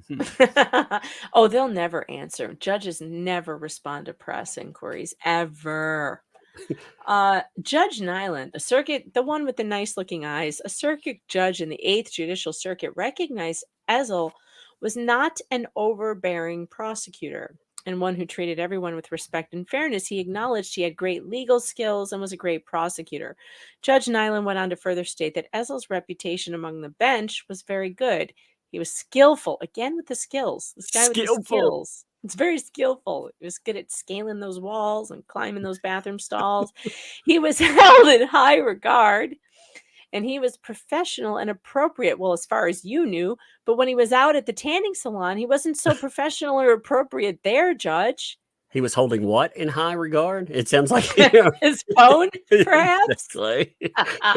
Judge Nylon testified that if there is an underlying issue, people can get help. I wonder if this judge suggests help to people in front of him that do these things. Like just a rando off the street who was, peeping in a tanning salon. Are you recommending help for them, or are you tossing their ass in jail where they belong? The victim, they'll end up having to, if they will need help, I'm sure, and they will have to out-of-pocket help. That's the ugliest thing in this too. While they're like, oh yeah, we should get him into some kind of some help or treatment. Okay. What about her? What did they do for her? What they do for her? And maybe they did do something, and I don't know. Like not typically. Yeah, I don't know. I mean, maybe we could find that out. But I don't know. I'm going to try and contact her. Judge Nylon testified that if there is an underlying issue, people can get help. If Ezzell has recognized this issue, and if he has corrected it, he can overcome it and be a thriving member of the bar once again. On cross, Judge Nylon said, we have to look at the whole picture, that Ezzell should not be lumped in as one of the bad apple attorneys, that we should factor in the good deeds that Ezzell has done throughout his personal and professional career and just forget all about that nasty stuff at the tanning salon because, you know, he took people to lunch, damn it. Well, yeah, we should look at how he's treated scumbags. Oh, wait a minute. You know, isn't he one of the scumbags? This is terrible. Next, we heard from attorney Mark Peterson, who basically fell off the face of the earth. I can't find this guy. I don't know if he died. I don't know what happened, but he was an assistant state attorney for 26 years Flat from Earth. 2014. That's what I mean. He Cannot fell off. find him. He It's definitely Flat Earth. It fell proves off Flat the Earth. earth. Yeah, Flat Earth. I'm telling you. That's going to be the next rumor. She's a flat earther. Yeah, he fell off the earth. I couldn't find him. We don't have a picture of him. He was the felony division chief, blah, blah, blah, up to date on the law, great resource, highly regarded. And how quickly he moved up the ladder. Oh, dear Lord. The jokes write themselves. He moves up the ladder. He's He quick. moves up ladders really quickly. Does he put him in trees outside bedroom windows? He can scale a security fence in a single bound. I cannot believe he used the phrase up the ladder. I cannot.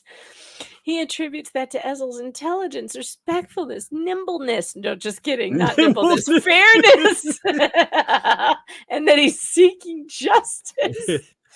Mr. Peterson. He's got a great sense of balance. Like, okay. Great sense of balance. Mr. Peterson further stated that he had no reservation about Ezzell's reinstatement, as Ezzell has paid the price and has been punished enough at this point. Punished enough?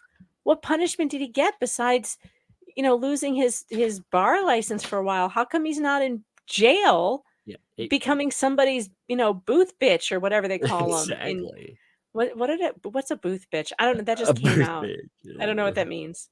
Well, I don't know. It's some of that tanning. I figured a booth bitch. I figured that was tanning bed bitch. jargon there. You know, you understood it. That's why I said it. Probably. Yeah, I am sometimes more than medium smart. I just don't know what I'm saying.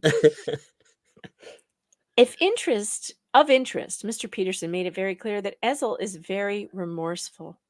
Oh yes, he's very remorseful. He stated sounds like it.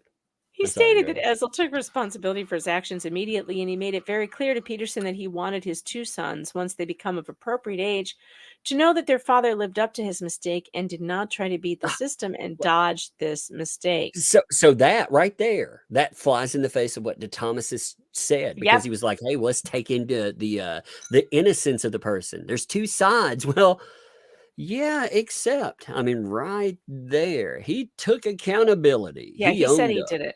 Yep. And I will say that's good. He should.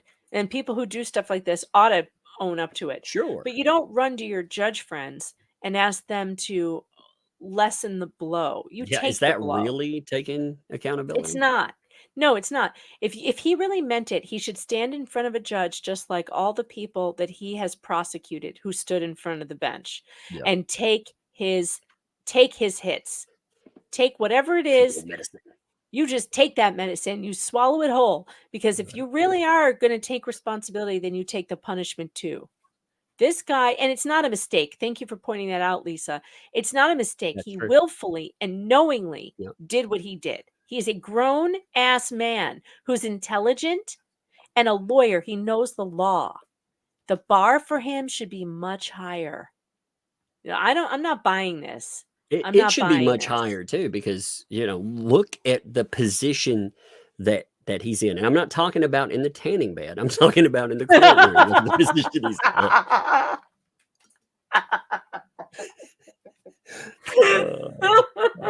I'm telling you, the jokes write themselves.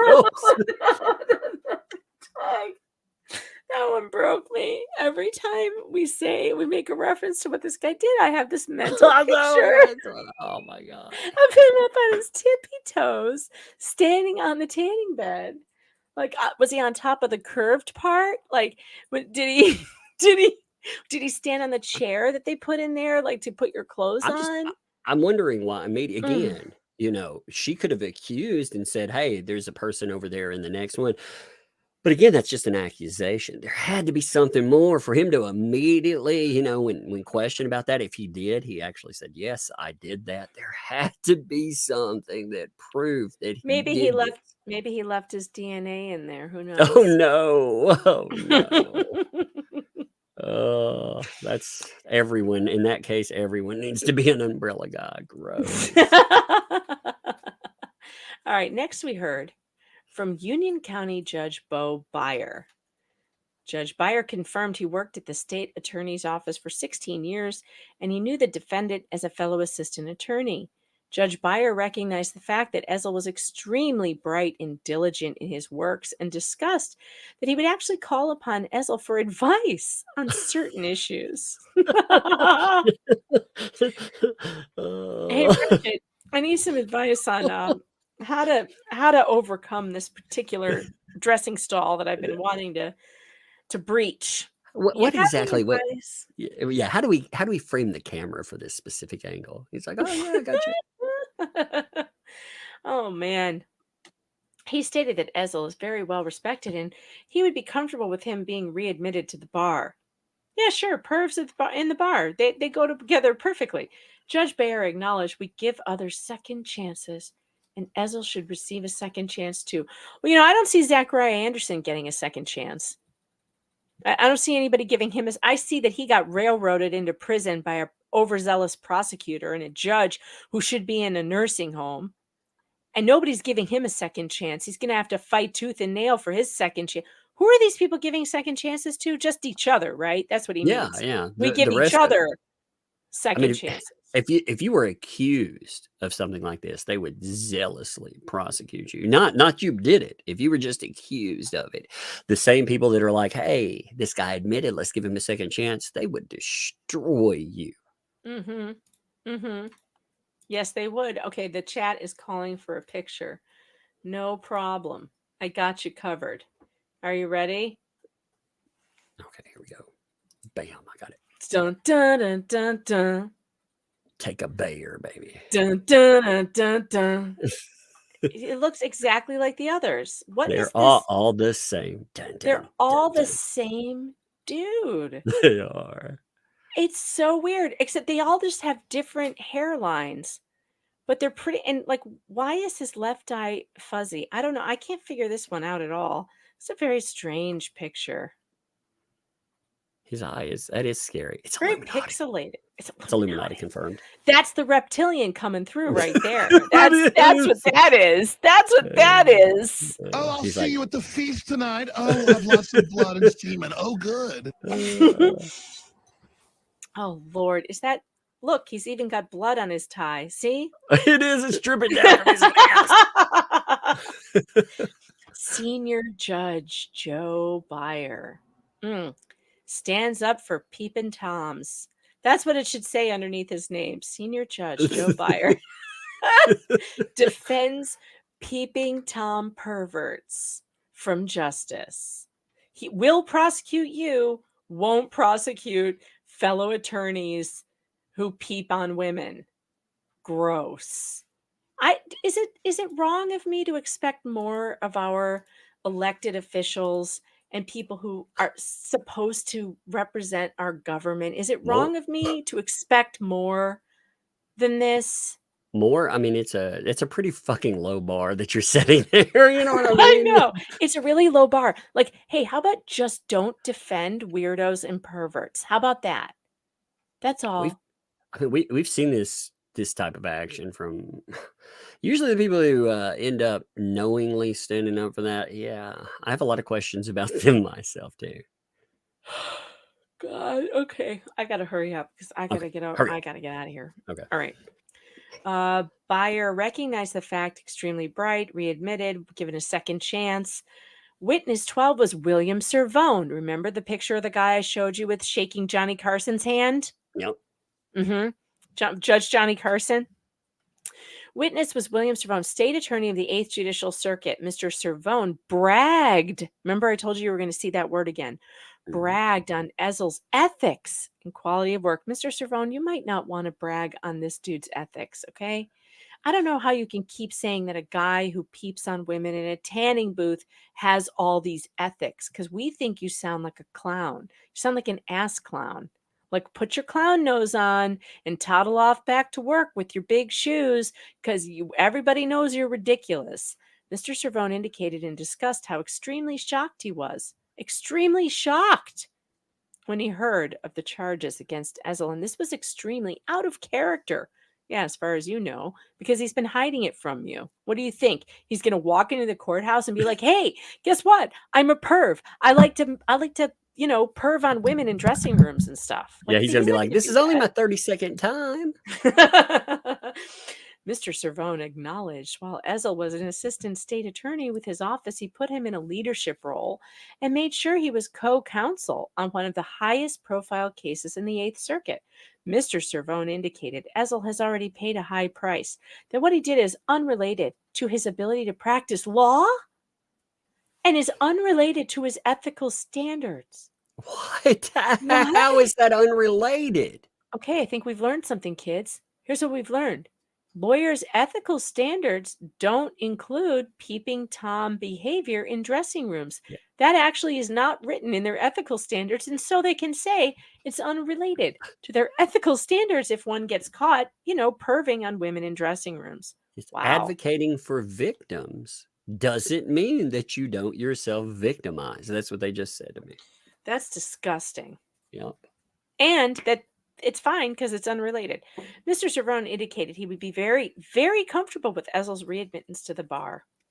As with others, Mr. Cervone agreed that such actions reflect poorly on the legal community and punishment should be rendered.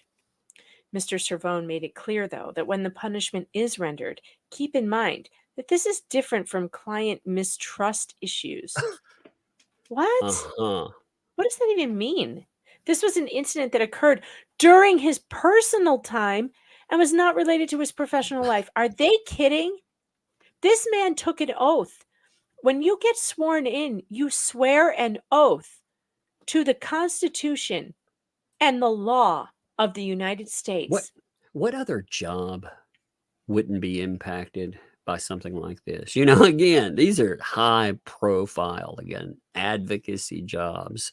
Like, what other job, just even like an entry level job, you would be fired from? So why wouldn't this reflect on that job? I can't answer that. It should. If you were victimized and you found out that the person that was your advocate that was going out there and getting you justice was actually a peeping Tom piece of shit, would you feel comfortable with that?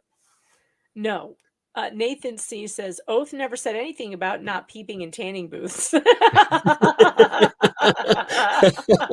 We're going to have to start getting very specific. Yeah, very, very specific. Next, we heard from another woman, another traitor to her sex, Jean Singer, Chief Assistant State Attorney with the 8th Judicial Circuit. Ms. Singer indicated she maintained daily contact with the pervert, and he is an extremely ethical attorney and showed a deep interest for the victims of crimes. Except for the victim of his crime. His crime, yeah. He's not deeply interested in her. Well, he was, but only for victimizing her purposes. The next line has a joke that writes itself. She states he went above. It's got look. Keep going. In the prosecutorial role, he followed the rules. The younger attorneys looked up to him and sought his advice. He goes above and the attorneys look up to him. This has to be a joke. Oh this God. Can't be real. I feel like I'm getting punked live. Someone is punking us. This can't be real. Is this real? Is this real? I feel like we're getting punked. Oh my God, is this real? Miss Singer indicated she had no concern. Oh my God. Oh, she further testified that the pervert always advised the other attorneys to take the high road. This can't be real. This can't be real. This can't be real. No. I'll be like, yeah, I'll write you a character reference as long as I can put in 62 jokes about you being on a ladder. Oh my God. She further testified that he always advised other jurors to take the high road when there was a discovery or other related issue. Oh, no. Ms. Singer indicated she had no concern if Ezzell was reinstated, and this will only make him a better lawyer. So, lawyers out there, you know what will make you a better lawyer, according to these people? Go to the tanning salon and peep on women, because that'll make you a better lawyer. So, in case you're having trouble getting a job, perhaps, like one of these big That's what you fancy need on law your firms, resume. you need it on your resume that you have some peeping experience, and then you will be a better lawyer. What makes you stand out as a candidate? Well, there was that ladder, and there was that time with the Marlin. You'd be like, what the fuck are you What talking are you about? talking about? He has now been on the other side, that of a defendant and Oh, also of no. someone else's tanning booth. He's been on the other side. Ms. Singer further testified that she's been a member of the Reptilian Committee on 2 separate occasions. She's also a member of the Water Buffaloes and whatever the hell else they're doing. Ms. Singer also indicated that this matter happened during Ezzell's personal time, and this was not a professional mistake that would affect verdicts or jeopardize the prosecution of cases and victims' rights. Oh, really? What about his victim? What about the rights of his victims? No, for those of you asking me, how is this real and what is this? This is a document from his bar hearing. This is from it was filed with the Superior Court of Florida. Yeah, this is an actual court document here. It shows you the old boy. And it's again, stamped, unless someone punked the. I can't imagine that happened. No, I ran it by a Florida attorney. He told me that it's legit. It's legitimate. Yeah, this is legitimate stuff. Although it feels like it isn't, because it's so ridiculous and you can't even believe that they're doing this. Yeah, but I mean, we've seen so many instances of just judicial corruption. So many things that you're like, it can't be real. These days, I've gotten to the point of saying, yeah, it can. Wasn't Epstein in Florida? Yep. Didn't Yes, a bunch of those indeed. That's actually judges what somebody said in Super Chat. I saw it roll by. Yeah. Yeah, Nicholas Starro at Trial Watch. How you doing? Yeah. Howdy, Nicholas. He mentioned that. How else did Epstein get away with it for all this time? There's this network of people in these positions of power who just.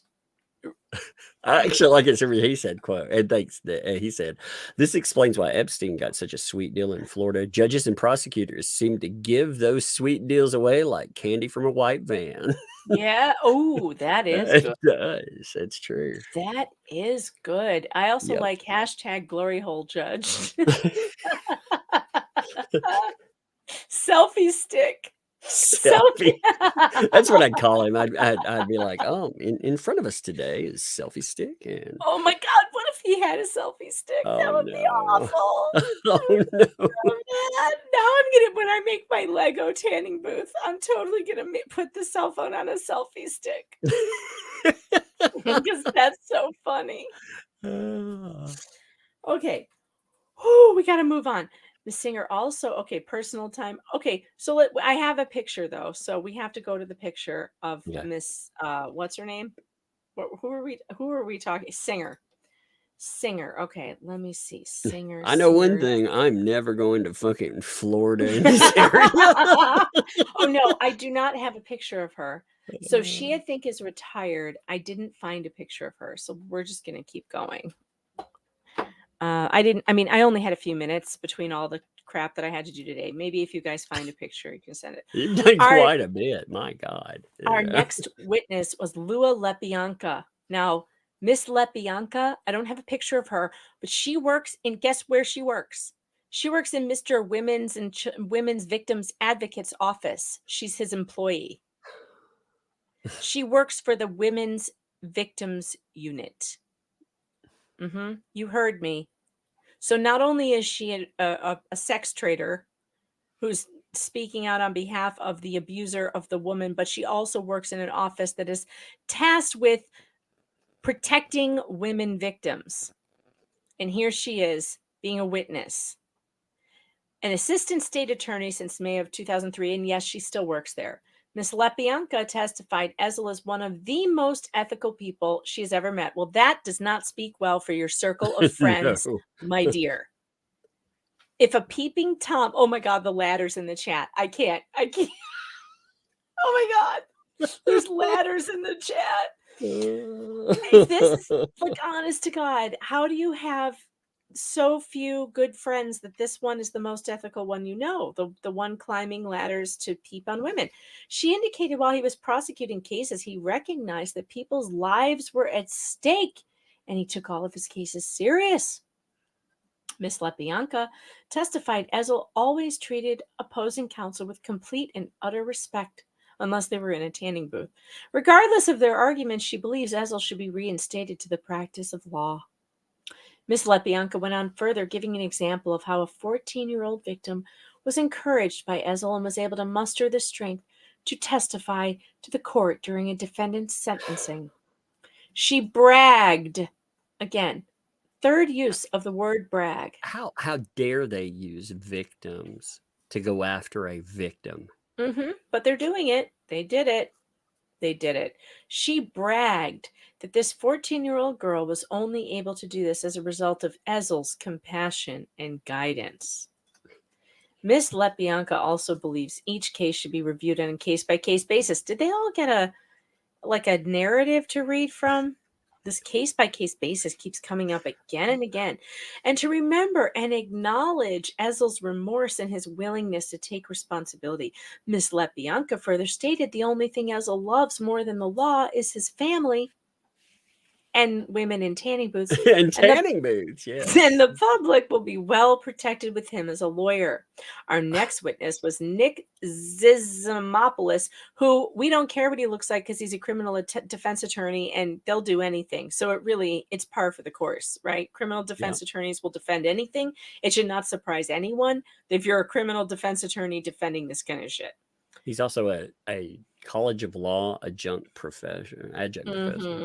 Zizimopoulos, that's quite a Greek name, is board certified criminal law and took the opportunity to brag. That is the fourth use of the word brag on Ezzell with respect to Ezzell's fairness, honesty, and intellect.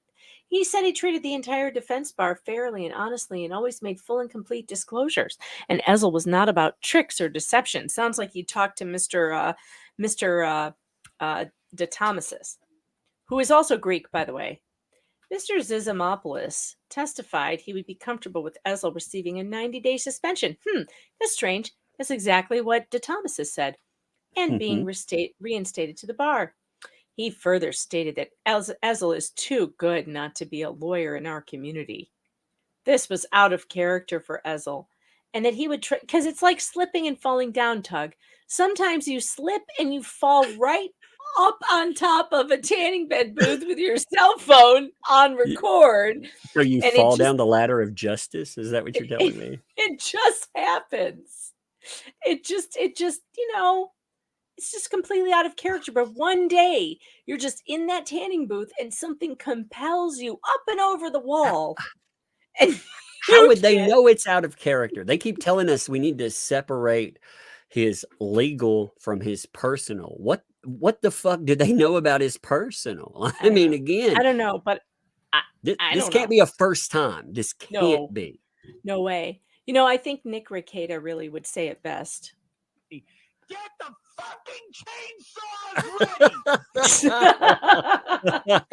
That's how I feel about it. I don't know what's wrong with these people. I don't know why they think that they need to defend this kind of crap, but they do. I'll say this is why we need people like yourself, for real. Like, no backpack, for real. Like, because regular journalists, they seem to be afraid to call this shit out. Independent journalists, they will. Oh, you mean you're people or journalists are afraid to call out 5 judges and a handful of DAs? Yeah, I wonder why. Right? Yeah. That would be real. Yeah, that's not. I'll tell you what. If they were in New York, I wouldn't touch them. Tell you that much, because I am in New York and I don't report on judges in New York. Yeah, you know don't. Why?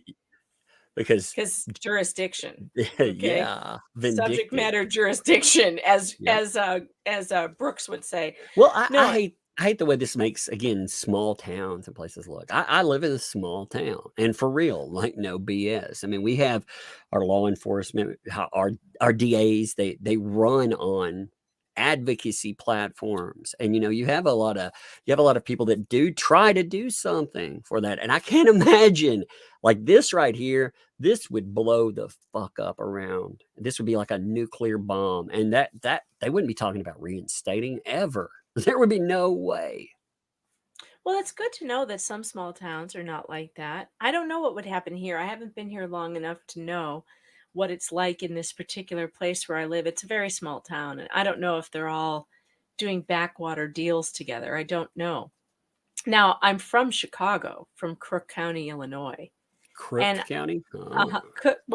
it's Cook County, but everyone's always called it Crook County because that's Right. where Chicago is. It's called Cook County, Illinois, and everybody calls it Crook. It's the only place on earth where you can vote after you're dead, as long as you're a Democrat.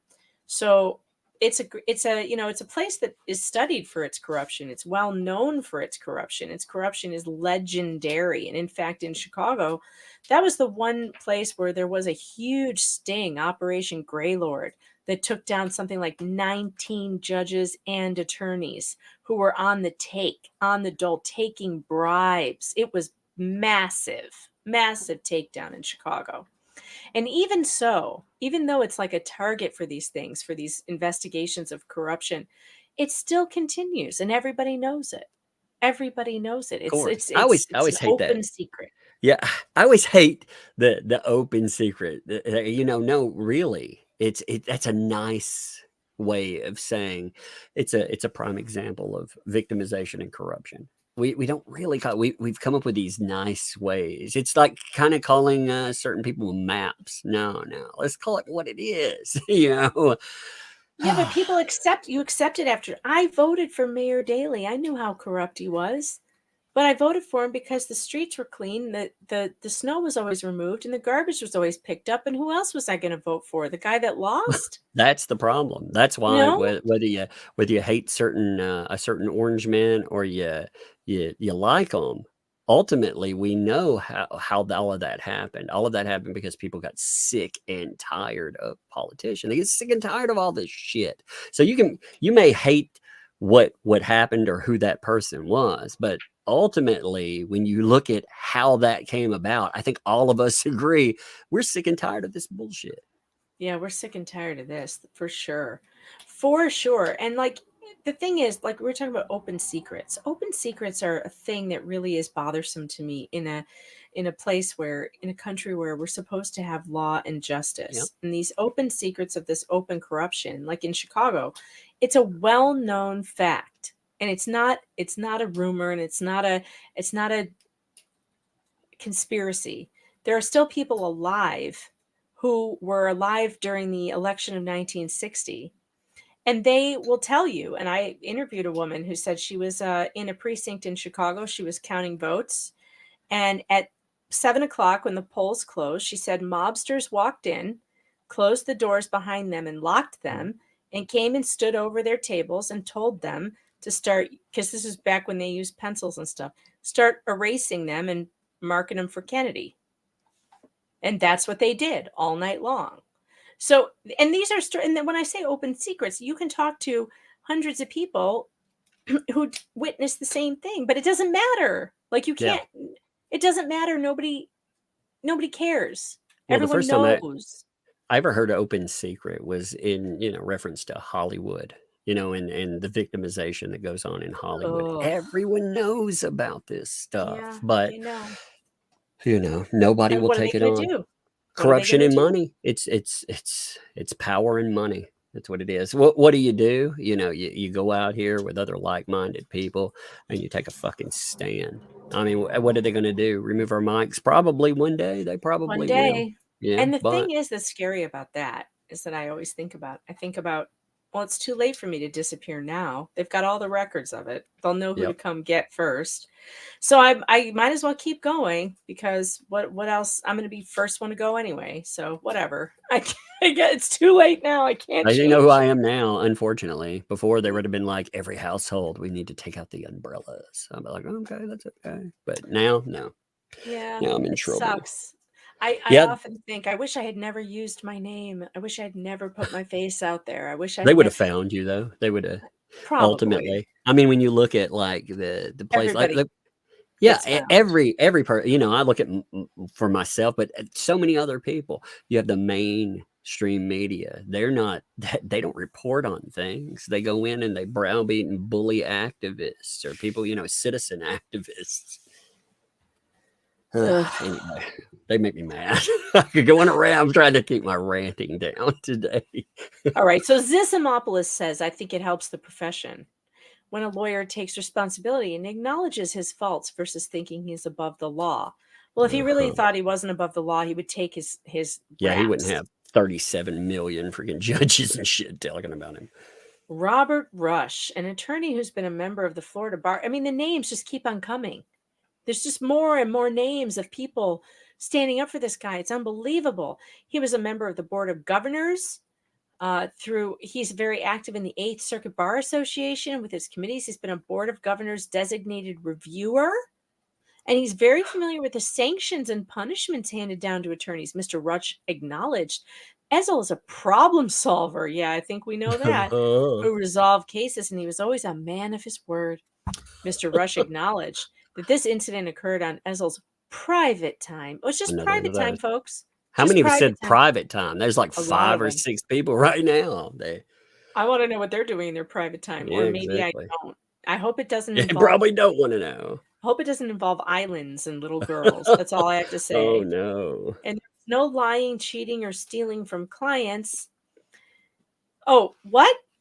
There was no lying, cheating, or stealing from clients. No, that was just that victim in the tanning booth, though. He stole her privacy.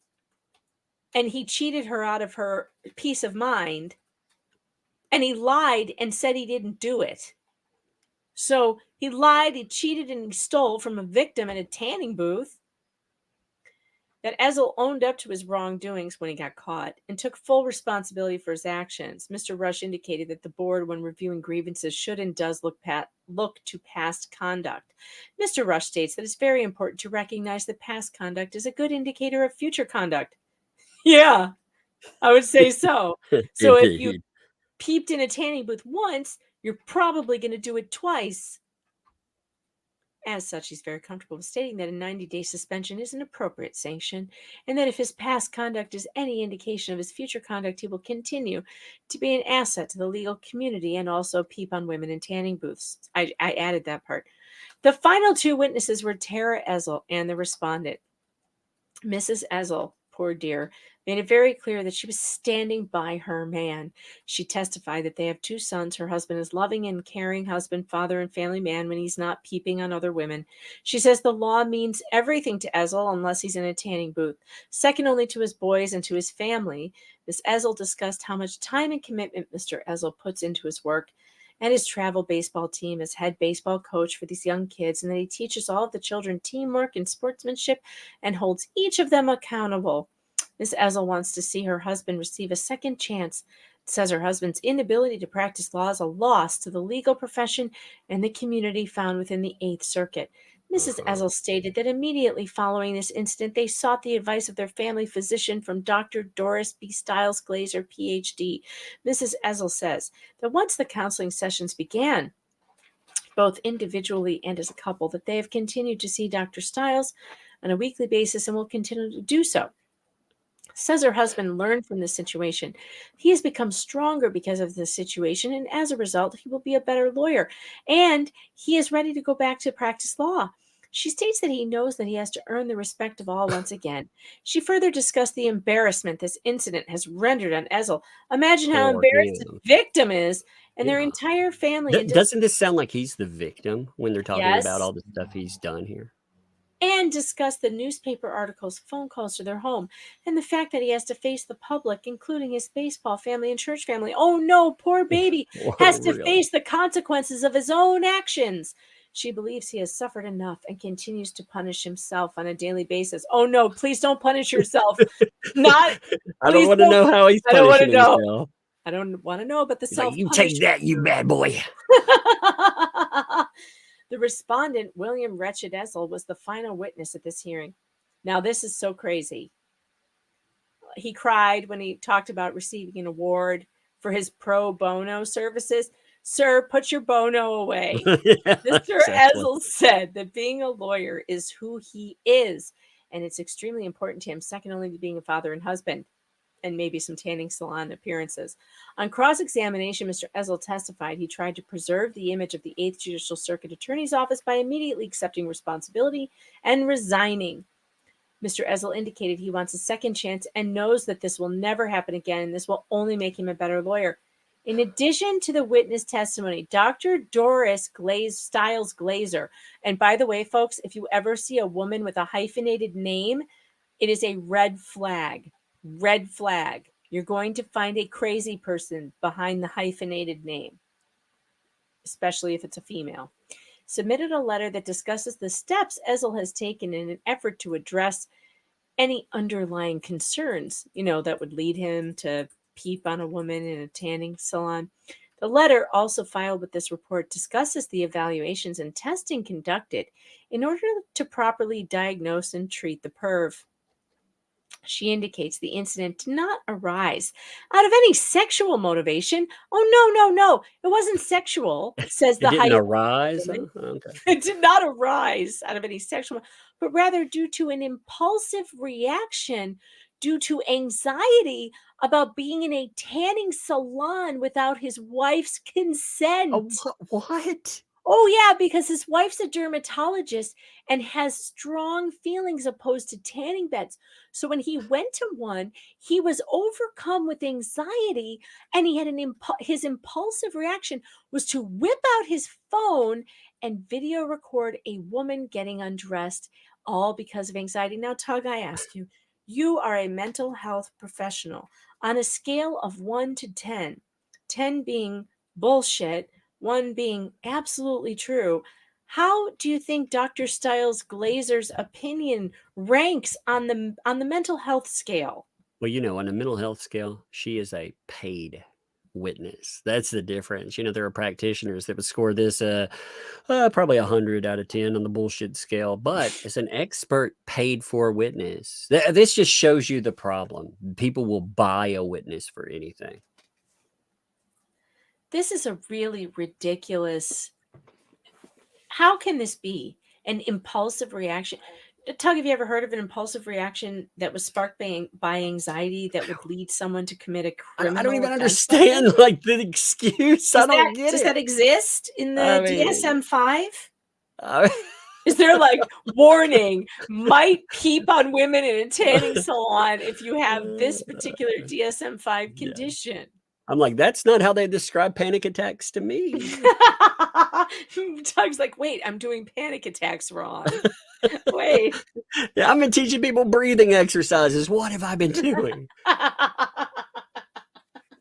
Dr. Stiles Glazer opines that Ezzell has made very positive changes during his treatment, that he's ready to return to his legal career, and he is psychologically fit to practice law. Recommendations as to guilt.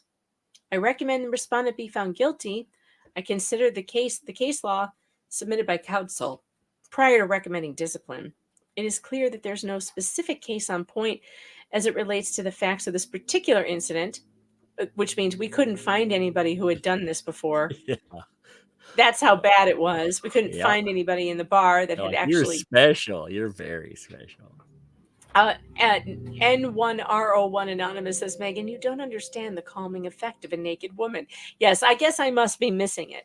All people having panic attacks, I guess should just pull up OnlyFans, and that should just solve it. No. You have to record it yourself. And they have to be loud. They have to be buttering themselves, Aggravating and mitigating factors. absence of a prior disciplinary record, absence of dishonest or selfish motive. What? How did they determine that he didn't have a dishonest or selfish motive? Personal or emotional problems, timely good faith effort to make restitution. Well, did he make any restitution to the woman? I mean, we don't know, so we can't really say. Right. Full and free disclosure to disciplinary board or cooperative attitude toward proceedings. Personally, I hope he dropped her a Hondo K. That's what I hope. I hope he gave her 100K at least. At least, yes. At least, maybe 2. With inflation in 2014, yeah, 200 to 300,000 should do it. Don't accept a house from him. That's all I'm saying. If he offered you one. Yeah, cash only. Yep. Interim rehabilitation, imposition of other penalties, and remorse. Recommendation as to disciplinary measures. Well, let me just cut the shit. He's still an attorney. He lost his bar license for 90 days. And he is currently still a lawyer. Let's see. Now, I'll be diligent here I'll try not to make sure there's no phone numbers or anything. Hold on. Let's see. Where are you? Where are you hiding? Where are you hiding? He's hiding in the closet, Megan. You see the recording light on. You're like, oh, there you are. I must have killed that tab on accident. Let's see. William. Oh, here he is. He's at Scruggs, Carmichael, and Worshaw, PA. Wait, there's a phone number at the top of the screen. So I'm going to... No, I can't. Shoot. All right. Well, I can't show you this because there's a phone number at the top. You know how YouTube is about that. Yep. But it is a public page. He now works for Scruggs, Carmichael, and Worshaw, PA. And did he move? Is this still in Gainesville? I actually don't. It doesn't have... It just says downtown office. It doesn't say where it is. I don't know if this is still... Oh, yeah. It's Gainesville. It's Gainesville. So, yeah, he's still a practicing attorney. He is, a member of the bar. He's in private practice now. So at least they didn't put him back in the victim advocacy work. But he is now focusing on race and social justice. Of That's what course he's he doing. is. In Of course he 2015, is. Mr. Ezzell completed a master's degree in history from the University of Florida, where his friend is, that woman, focusing on race and 20th century American social justice. And his written legal research works have been published in National Law Reviews 3 times. This is after that, in 2015. All of this stuff happened in 2014. And by 2015, he's been published in National Law Reviews. Wow. His practice areas include commercial litigation, general civil litigation, criminal law, and criminal litigation. Well, he would know about that.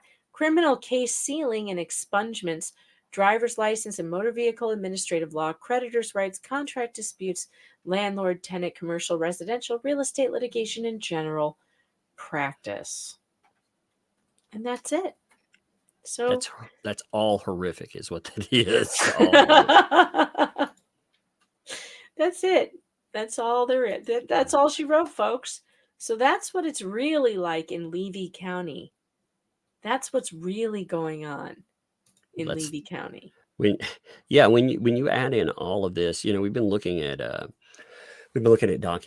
documents. You've been looking at actual court footage, and now is starting to look at what these folks they back and how they circle wagon. I mean, it's true. Man, I feel bad for the Hells on this. I feel bad for Jeremy and George. Yeah, they really landed themselves in a county. At this point, my advice to them would be sell, and get the hell out of that place, because there's something really wrong there. This is not something that you can go up and fight. This is not something you can fight against. These people are in major cahoots with one another. They're hiring each other's progeny for these positions where they stay there for 25 years. So sons are taking over for fathers, and everybody is swearing everybody else in, and they're all backing each other up, and it doesn't matter what they do. These people are on the same team and you're not on it. It's all a club and you're not in it. Remember that? What was that? Who was that? That comedian, I loved him.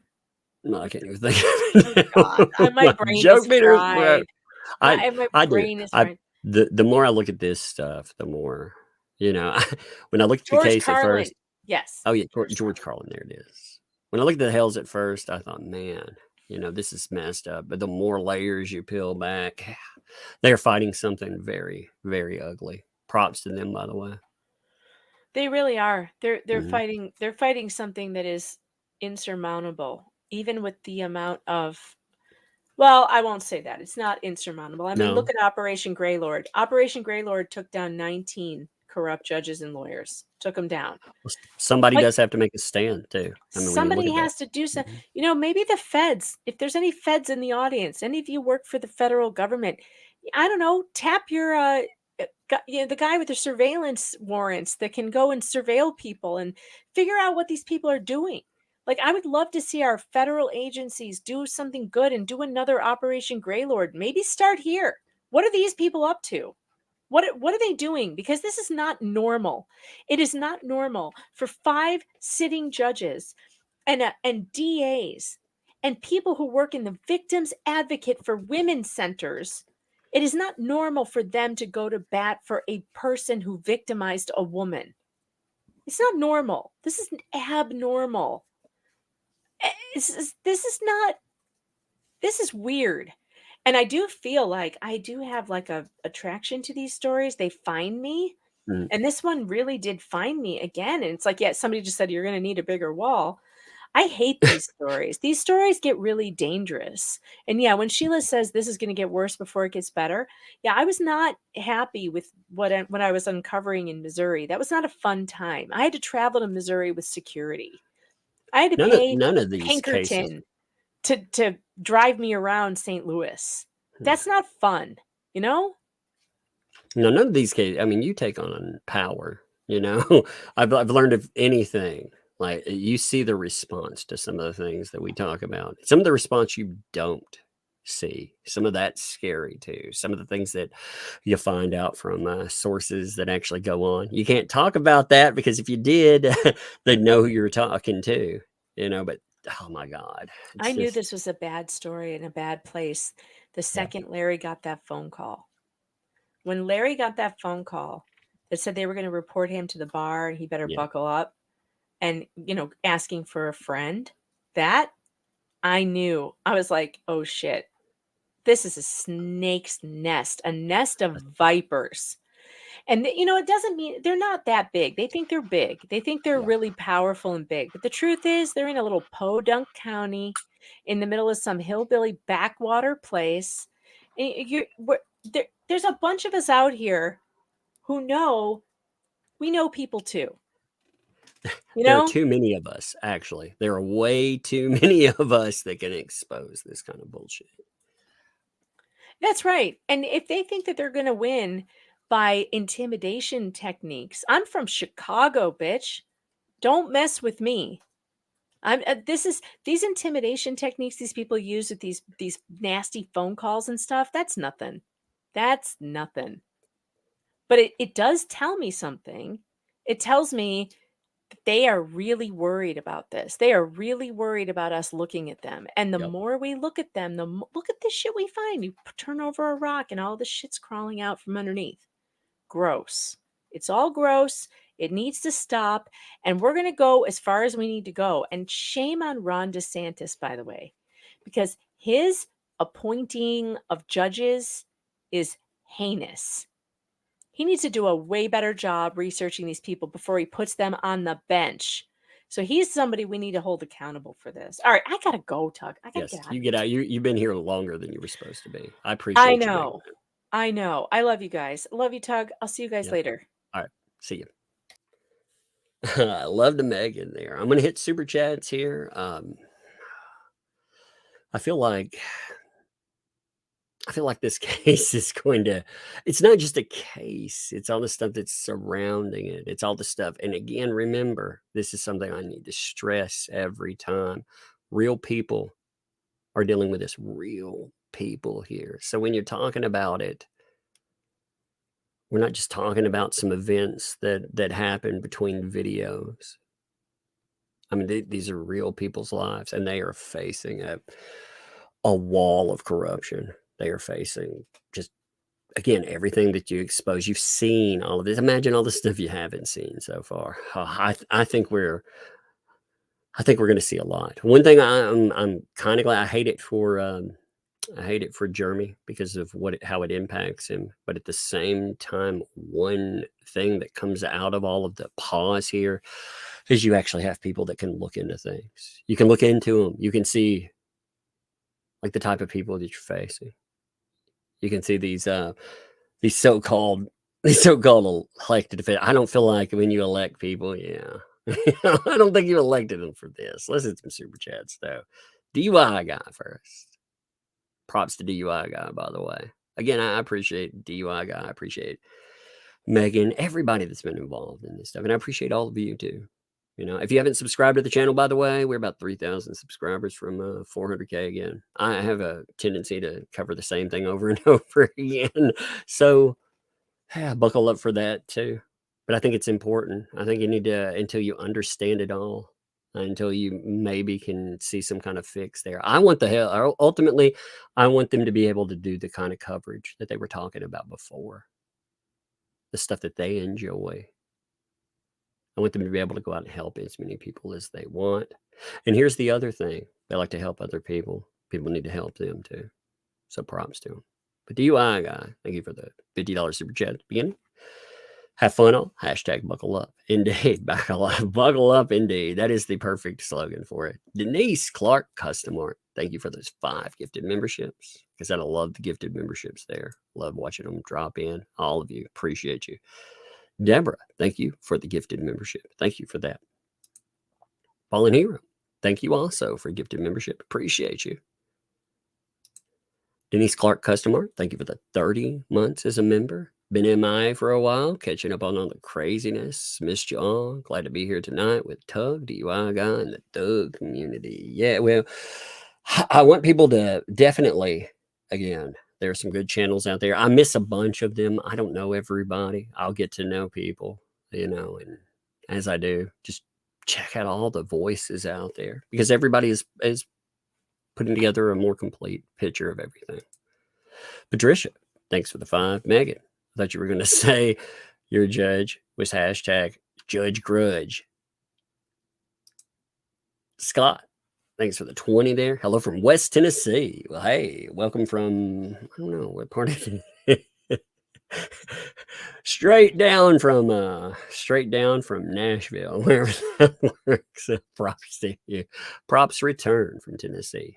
#buckle up indeed. He said, thank you for the gifted membership too. Thank you for that. Appreciate you. Liz, thanks for the 2. Megan put some Lego feathers. I'm going to tell her to do that. That's actually very funny. I'll tell her to put some feathers in the courtroom. Patricia, thank you. Welcome. Thank you for the membership. Welcome to Tugs. John, thanks for the 2. Domo, Origato, Mr. Roboto, Tugs bots in the chat. Yeah, let me make this clear. I am not a bot. Funny. Clear as mud. What's up? Hey, thanks for the 15 months. Appreciate you too. Hey, appreciate you. Amy, thank you also for 15 months. Hey, Tug, hope you're well. #Tugs Thugs for life. Hope the rest of your family are doing well. Kids are doing great. Thank you. Appreciate that. Sandy, what's up, Sandy? Thank you for the 5 gifted memberships. Thank you. Appreciate you. Hey, Zephyr, well, how you doing, my friend? Thank you for the gifted membership. Good to see you again. Tracy, thanks for the 2. He was sharing the videos with theme. Which videos? When was that from? I'll have to look and see where that pops up. Sometimes I'll go back through the live stream just to see exactly where that pops in there. Hey, Matt, Red Queen, thanks for the 10. Sorry if they think that important topics are taboo. Well, you know, it's interesting. It's kind of like this. One time I covered the topic, and I got flagged for this, by the way, just to tell you how these systems work. When PDF files, let's call them, started calling themselves maps or minor attracted persons, I blew my lid. And I was not happy about that. I did a video on that, and yeah, that video got flagged down because it said that I was targeting protected peoples, and I was like, protected peoples? You mean offenders? No, but that just shows you. Carol, thanks for 2. YouTube unsub me overnight. Nay, nay, nay. Indeed. If you are not subbed to the channel, sub it. Sub it good. Dark Bane, thank you for the 10 there. Boosting this message from What the Hell's Lynette's lawyer Silverman was married to the child services lawyer. She was arrested for abusing her child. That's insane. It is insane. But none of it's surprising. None of it is. Debbie Marie, thank you for the super sticker there. Appreciate that. Thank you. Wendy, thank you. Welcome. Thank you for the membership. Welcome to Tugs Thugs. Appreciate you. Jody, thanks for the 20. I think video voyeurism is gateway activity to more quote unquote hands-on offenses. Now he knows to be more careful. Yeah, you know, the scary part is this is what a person was caught doing. And you saw the response. Oh, well, they were having a reaction to anxiety. I mean, what's that mean? I've got a kid yelling about something. Give me 1 minute. I will be right back. Okay. I hear yelling. Give me a second. I'm coming. I'm coming. What's wrong? What's wrong? I told her she couldn't have a popsicle Come here. if she didn't eat Hey, come here, little one. real food. Come here. You can come down here while I'm reading my. I told Actually, her, hey, if you wait 10 minutes, I'll get you a popsicle, or we'll get some real food and everything else. Okay? I told You've her had real food, I but I'll told get her you it's one. not good to eat a popsicle without even Yeah. eating. And then she was Well, like, hey, we'll get you something in just a minute. Okay. I didn't have it. I know. Somebody was denied a popsicle. They were not happy. That's what that was. I was like, what is that about? It wasn't a, oh no, something's terrible happened. It was a angry yell. Sorry about that. when you hear yelling though, it's like, oh, let's see what's going on. Yeah, just a second. Yeah.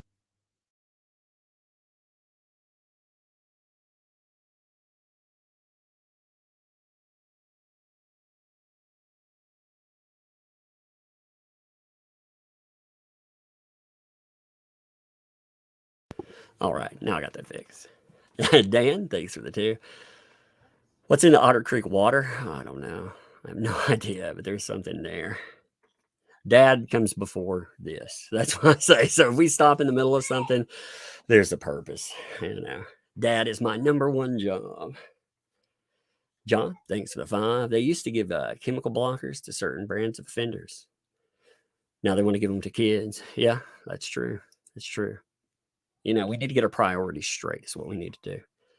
Tammy, thanks for 5. Helping to make up for demonetization. Thanks, Tug and Megan. Indeed, it's crazy that these things, that what they'll do, even if they approve them, they will, they'll put them through review and they'll make sure that, and what happens too is it limits stuff getting out. So make sure that you, make sure they are arguing upstairs about a popsicle. If you hear yelling, they're arguing over a popsicle. Sassy, thanks for the day. Thank you for prioritizing the truth over profit. Truth is truth. You know, it has to be out there. We have to have these conversations. There are people that back you no matter what. The kids, I tell you, they're funny.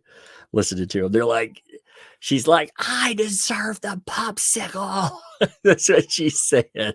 The little one, she was like, I deserve the popsicle. I could hear that one. And it made me laugh.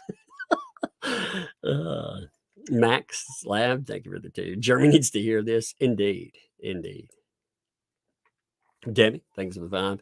You guys are so funny, but that isn't fair. DeThomasis needs to go. Yeah, you know, when you joke about things too, like I said, you joke about awful things because really, otherwise, this stuff will ruin you mentally. You know, I mean, when you're trying to, making changes slow too. You know, unfortunately, if you were the tip of that proverbial spear, people like Jeremy Hill, it's out there. Oh yeah, he's the tip of that proverbial spear. He's out there, and the stuff that you encounter is awful. So again, props to him. Rhea Rye, thanks for the 2. Ezzell sounds like a right ranker, indeed. Also, Sandra D, thank you for the 2 gifted memberships there. Thank you for that. Jack's mom, thanks for the D. Shouldn't SA victims know about these statements? They should, shouldn't they? You should know what kind of people are actually out there. Supposedly, the prosecutors especially, they are your advocates. When you in a courtroom, oftentimes you wouldn't be there. That's supposed to be your voice. Prosecutors are your voice. Judges are supposed to make determinations about this stuff. They're supposed to be there, impartial. And if somebody can go in and offend, how do cases get treated? That's my question with a lot of this, I mean, when you get down to it. Proud Andy, thanks for the 2. Well, now is my boy. I don't want to lose him. Kathy, thanks for the 2. The Grudge Judge and the Sneaker Perm on the wall. Yes, there's going to be a lot of names on the wall, I have the feeling. Sandra D, thanks for the 8 months. Man, Tug went to some con with a mask and a painted face, and Ricada gave him jelly beans through the mask on stage. Fun times. I did, actually. I went to you can look that up. I went to a convention in 2019 with a mask on. It was a Jason mask. It was painted in an umbrella theme. And yeah, Ricada Law was feeding me jelly beans through it. It's a crazy panel. But we talked about this allegation culture, and we talked about the insanity that you run into. And part of this case has been allegations. They tried to make Jeremy an offender. They tried to paint him as some detestable person, when in reality, yeah, it looks like some people that made those accusations or backed them maybe should look in the mirror. Debbie, thanks for the 5 there. If you hear them yelling, they're arguing over a popsicle. So it's nothing if you hear that one. Also, Debbie, thanks for 5. This is from Megan Fox. Megan is fun, by the way. I like live streaming with her. Kathy, thanks for the 2. Find out at Carolyn Davis story. Murder. Somebody send me something with that. Again, if it's some other story that should be looked into. Subi Sue, thanks for the 10 there. Thanks for all you do and share. Hey, thank you all for being here. You're the channel, so I mean, it makes that work out. Ken, thanks for the 2. Megan, make a Lego tanning booth. I like that suggestion. I think they should add it. She should add it to the courthouse itself. That way it would work out. Nathan, thanks for the 4 months. Oh, wait, here comes the tattling. Give me 1 second. Hey, what's going on? Hey, Dad, I have a fig knife. Just a fig knife. Oh, you got that's your toy one for your kitchen? Yeah, but I'm ready for. I'm hoping to see how that button not let me. Well, you're mad about that. Well, if you go upstairs and you watch TV for a few minutes, then we'll talk about a popsicle. Okay? Okay, I just sit on your lap. No, I've got to read these. Some of them are. Look at the overdrama there. Yeah, you are so crazy. You're so dramatic today. I know. I want the one real popsicle. Yeah, you want the. Well, if you're good, we'll talk about it. You got to go watch your thing. Let me finish. This is going to take me about 10 minutes. Here, you can take this though with you. Here, take that. I don't need it. You don't want that? Okay. Well. I want to know. Okay. Well, we'll talk about it if you're good. Okay. So dramatic, though. Love you. Love you. Love you. Yeah. She's so dramatic. She's like, oh, you couldn't see her. She not only said no, but she dropped to her knees and put her arms up like, no, God. Oh my gosh, she cracks me up. Nathan, thanks for the 4 months. Otter Creek Tanning Services. So good. You feel like you're being watched the entire time. Yeah, that's customer service, right? Oh, Lord. Catherine, thanks for the 5. I haven't laughed this hard in a long time. Y'all are great. I like live streaming with Megan. That's been something in this new year. I've been live streaming more with people, having fun. Yeah, with it. One of your daughters was like that. Yeah, the little one is. Well, she's the littlest, so she has her sister's 10. So in argument, she's just dramatic. She's just very dramatic, and it's hilarious. You can hear her. I could hear her say, she's like, she just yelled. She just yelled, "It's not justice." She yelled that because her sister said something about, you're not acting right or just or something. She just yelled, "It's not justice."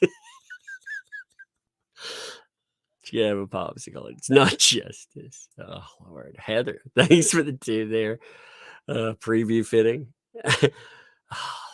The jokes for this stuff, they did write themselves. It's horrible though. At the end of the day, like that poor lady that dealt with all that stuff. I mean, think about everything that was pointed toward her. Think about what she had to deal with. It would look like a wall of judges, of lawyers. Again, you don't have defense attorneys. You have judges, prosecutors, all of them lining up and saying, no. Jennifer, thanks for the vibe. It looks like a creepy gym teacher. All those teen girls. Truly believes they all want him. Icky. Yeah. A lot of when you look at people, some people, is that McCrae? Is that right? Thanks for the vibe.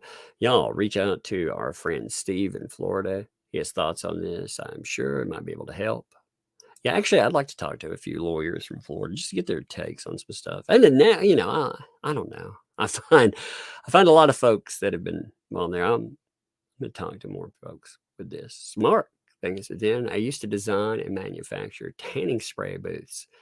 Never thought of fitting cameras, but I didn't sell it. I didn't sell to any judges. Indeed, it does make you.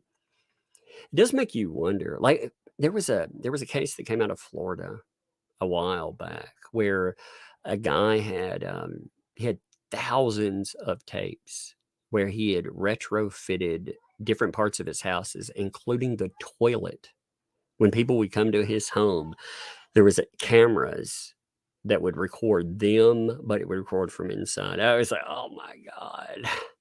And it tells you, when people get brazen about this stuff, when they just feel like, hey, they can shove a camera over the top of a booth and not get caught. I mean, that brazenness, first of all, it may reflect on their position as far as job, but it also oftentimes reflects on if they've done that or not. I mean, again, you hear about offenders, quote unquote, wanting to get caught. No, they get sloppy because they think that they can get away with anything. And I mean, this just got washed away. Rhea Rye, thanks for there. They side so I was interested in is the backside. Oh no. Craig, thanks for the 2. Steve talked about how these jerks get appointed. See, that's I wouldn't mind hearing about that corruption from that level for sure. Rhea Rye, thanks for the vibe. Maybe the other judges.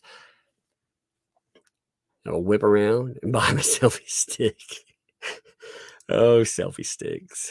Al, thanks for the vibe. Attorney Mark Feather was found guilty of contempt in court in today's What the Hell's video. I haven't gotten to catch it yet. I've been busy all day long. So that'll be something to watch. Thank you for noting that. It's so sad you say, indeed. Frida, thank you for the 5. No statement, but plenty of statement. Thank you. Star, thanks. This is the Epstein comment. This explains why Epstein got such a sweet deal in Florida. Judges and prosecutors seem to give these sweet deals away like candy from a white van. I thought that was a very, very good comparison. Nathan, thanks for the 2. Megan, where's this from? Is it a draft story? She ended up with she's going to write an article with all of that, she said. So when she puts that together, you'll be able to see the source thing and everything else too. Brady, thanks for the 5. Can you find out who her lawyer was? Maybe whoever it was could have been a good old boy too. That's actually very true. Looking at the other side of them. That. I'd be curious again. I don't like. I'm not a reporter, so I don't reach out like a Megan. She's comfortable in covering things as a complete story. For me, I do source to a degree. You know, I try to find out things. I will definitely leave that to the journal aside, and I am curious about all of that portion. Mark, thanks for the 5. I can't believe they hadn't gone for the conducting research for a case defense. Yeah, they were like, yeah, we had this case. It was about tanning beds. Some of the defense, there. I couldn't believe they went with, well, this is an anxiety reaction. That makes no sense to me. Subi Sue, thanks for the 10. Because I have to go into the office tomorrow. I have to go. Much love. Love to you both. Hey, love return, by the way. Appreciate you, Subi Sue. Always. Texan number 10, thanks for the 2 there. No statement, but plenty of statement backing. Thank you. Rhea Rye, thanks for the 2. It's his step ladder. His real ladder left home. No. His step ladder, indeed. Rachel, thanks for the 2. He specializes in expungements. Really? Oh, no. I'm telling you, the jokes write themselves. Heather, thanks for the 5. I bet they will make a profit selling because of the notoriety of the place and land. This is a strange world. I bet those nuts will try to follow. I just get the feeling, and again, Jeremy can do whatever he wants. I'm not saying it's a terrible place there, but I just get the feeling like he's the kind of person that I describe myself as a counter puncher, If somebody comes after me and they push, shove, and I'm not talking about physically, it could be physically too. But if they go in and they punch, they try to harm you, counter punchers. He just strikes me as a counter puncher. Angel, thanks for 17 months. It's horrible stuff, Tug, but I appreciate you and Megan for giving it some humor. Yeah, like I said, I like streaming with Megan because joking around, having fun, and covering something that otherwise, the presentation of it, again, for yourself too. If you've been it's especially hard for people that have been in horrible situations a lot of times. So, trying to lighten up some of that. I'm laughing. I'm listening to. I've got one here earphone on, so if I laugh periodically, it's not laughing at the context. I'm laughing at the kids upstairs. Teresa, thanks for the 5. I'm with Megan. I'm Chicago, Irish girl. Bring it on. I don't back down. Yeah, I've lived in the South for a long time, and we it's weird until I would say recently we had done pretty well in pushing out insane groups from some of these places, and we'd started shining spotlights on corruption and more, and then a lot of that seemed to get comfortable and embedded. They got mainstream media backing. Now they would ignore it. Maybe actually take some of that out to task again. What's up, Snake Plush Kitten? Love the name always. Appreciate you. Thanks for the 5. Someone needs to correct this corruption. As in the words of Major Kong, even if it hair lips everybody on Bear Creek. Indeed. Vices. What's up, Vices? I was telling Megan, by the way, Vices. I appreciate him too. If you didn't check out his intro today and everything, check out Legal Vices channel. But Vices is funny. Yeah, like he's got this terrible time zone. Yeah. Hey. It's quarter hard because you put the pen on the quarter and we made the quarter hard at the part. What is that? It's a quarter. What did you do with a quarter? Sissy just make it hot. Sissy made it hot. Well, here, dog, you go play with your kitchen for a minute. And then we'll get, like I said, we'll get you something for real. Hey, just hold this. Okay, well, I'll hold it for you. Okay. Thank you. Hot. Don't touch it. Okay, I won't touch it. Thank you. Hot. Oh my goodness. Here, it's not hot anymore. Yeah. Thank you. That's the close one now. Okay, thank you. But what I was saying with Vice is he lives this terrible time zone, you know, and I realize every time zone is a bad time zone for somebody. Vice is like, come on, let's talk about it. It's like, it's 7 a.m. What's up? I love him though. And good people. Solid person there. Good coverage, good lawyer. Fun person though. Check out Legal Vices for sure. Kathy, thanks for the DeSantis, man. Good old boys, not books. Dude, you need to. There are a lot of problems out there. This is one of those problems that very much needs to be addressed ASAP. Debbie, thanks for the 2. Go give that child a popsicle. You're a good dad. No, not yet. Not yet. See, the popsicle thing, we're throwing an angry fit about the popsicle. It must be calm for it. You don't reward the angry fit there. You know, she has to calm first. And her sister was just telling her, like, you know, she had some food on the table she was supposed to finish, and she didn't finish something. So her sister was like, "Hey, you got to finish that," and she was like, "No." I will not. But she had eaten a bunch of other stuff earlier today. So it was not a meal. It was more a ramen snack. She's like addicted to ramen. So anyway, she'll get her popsicle, but not yet. It has to be calm first. Otherwise, she's like, yes, I win by yelling.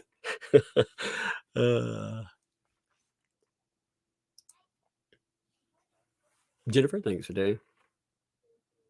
What was the bombshell discovered? You mean the fact that the judge that is attached to the Hales case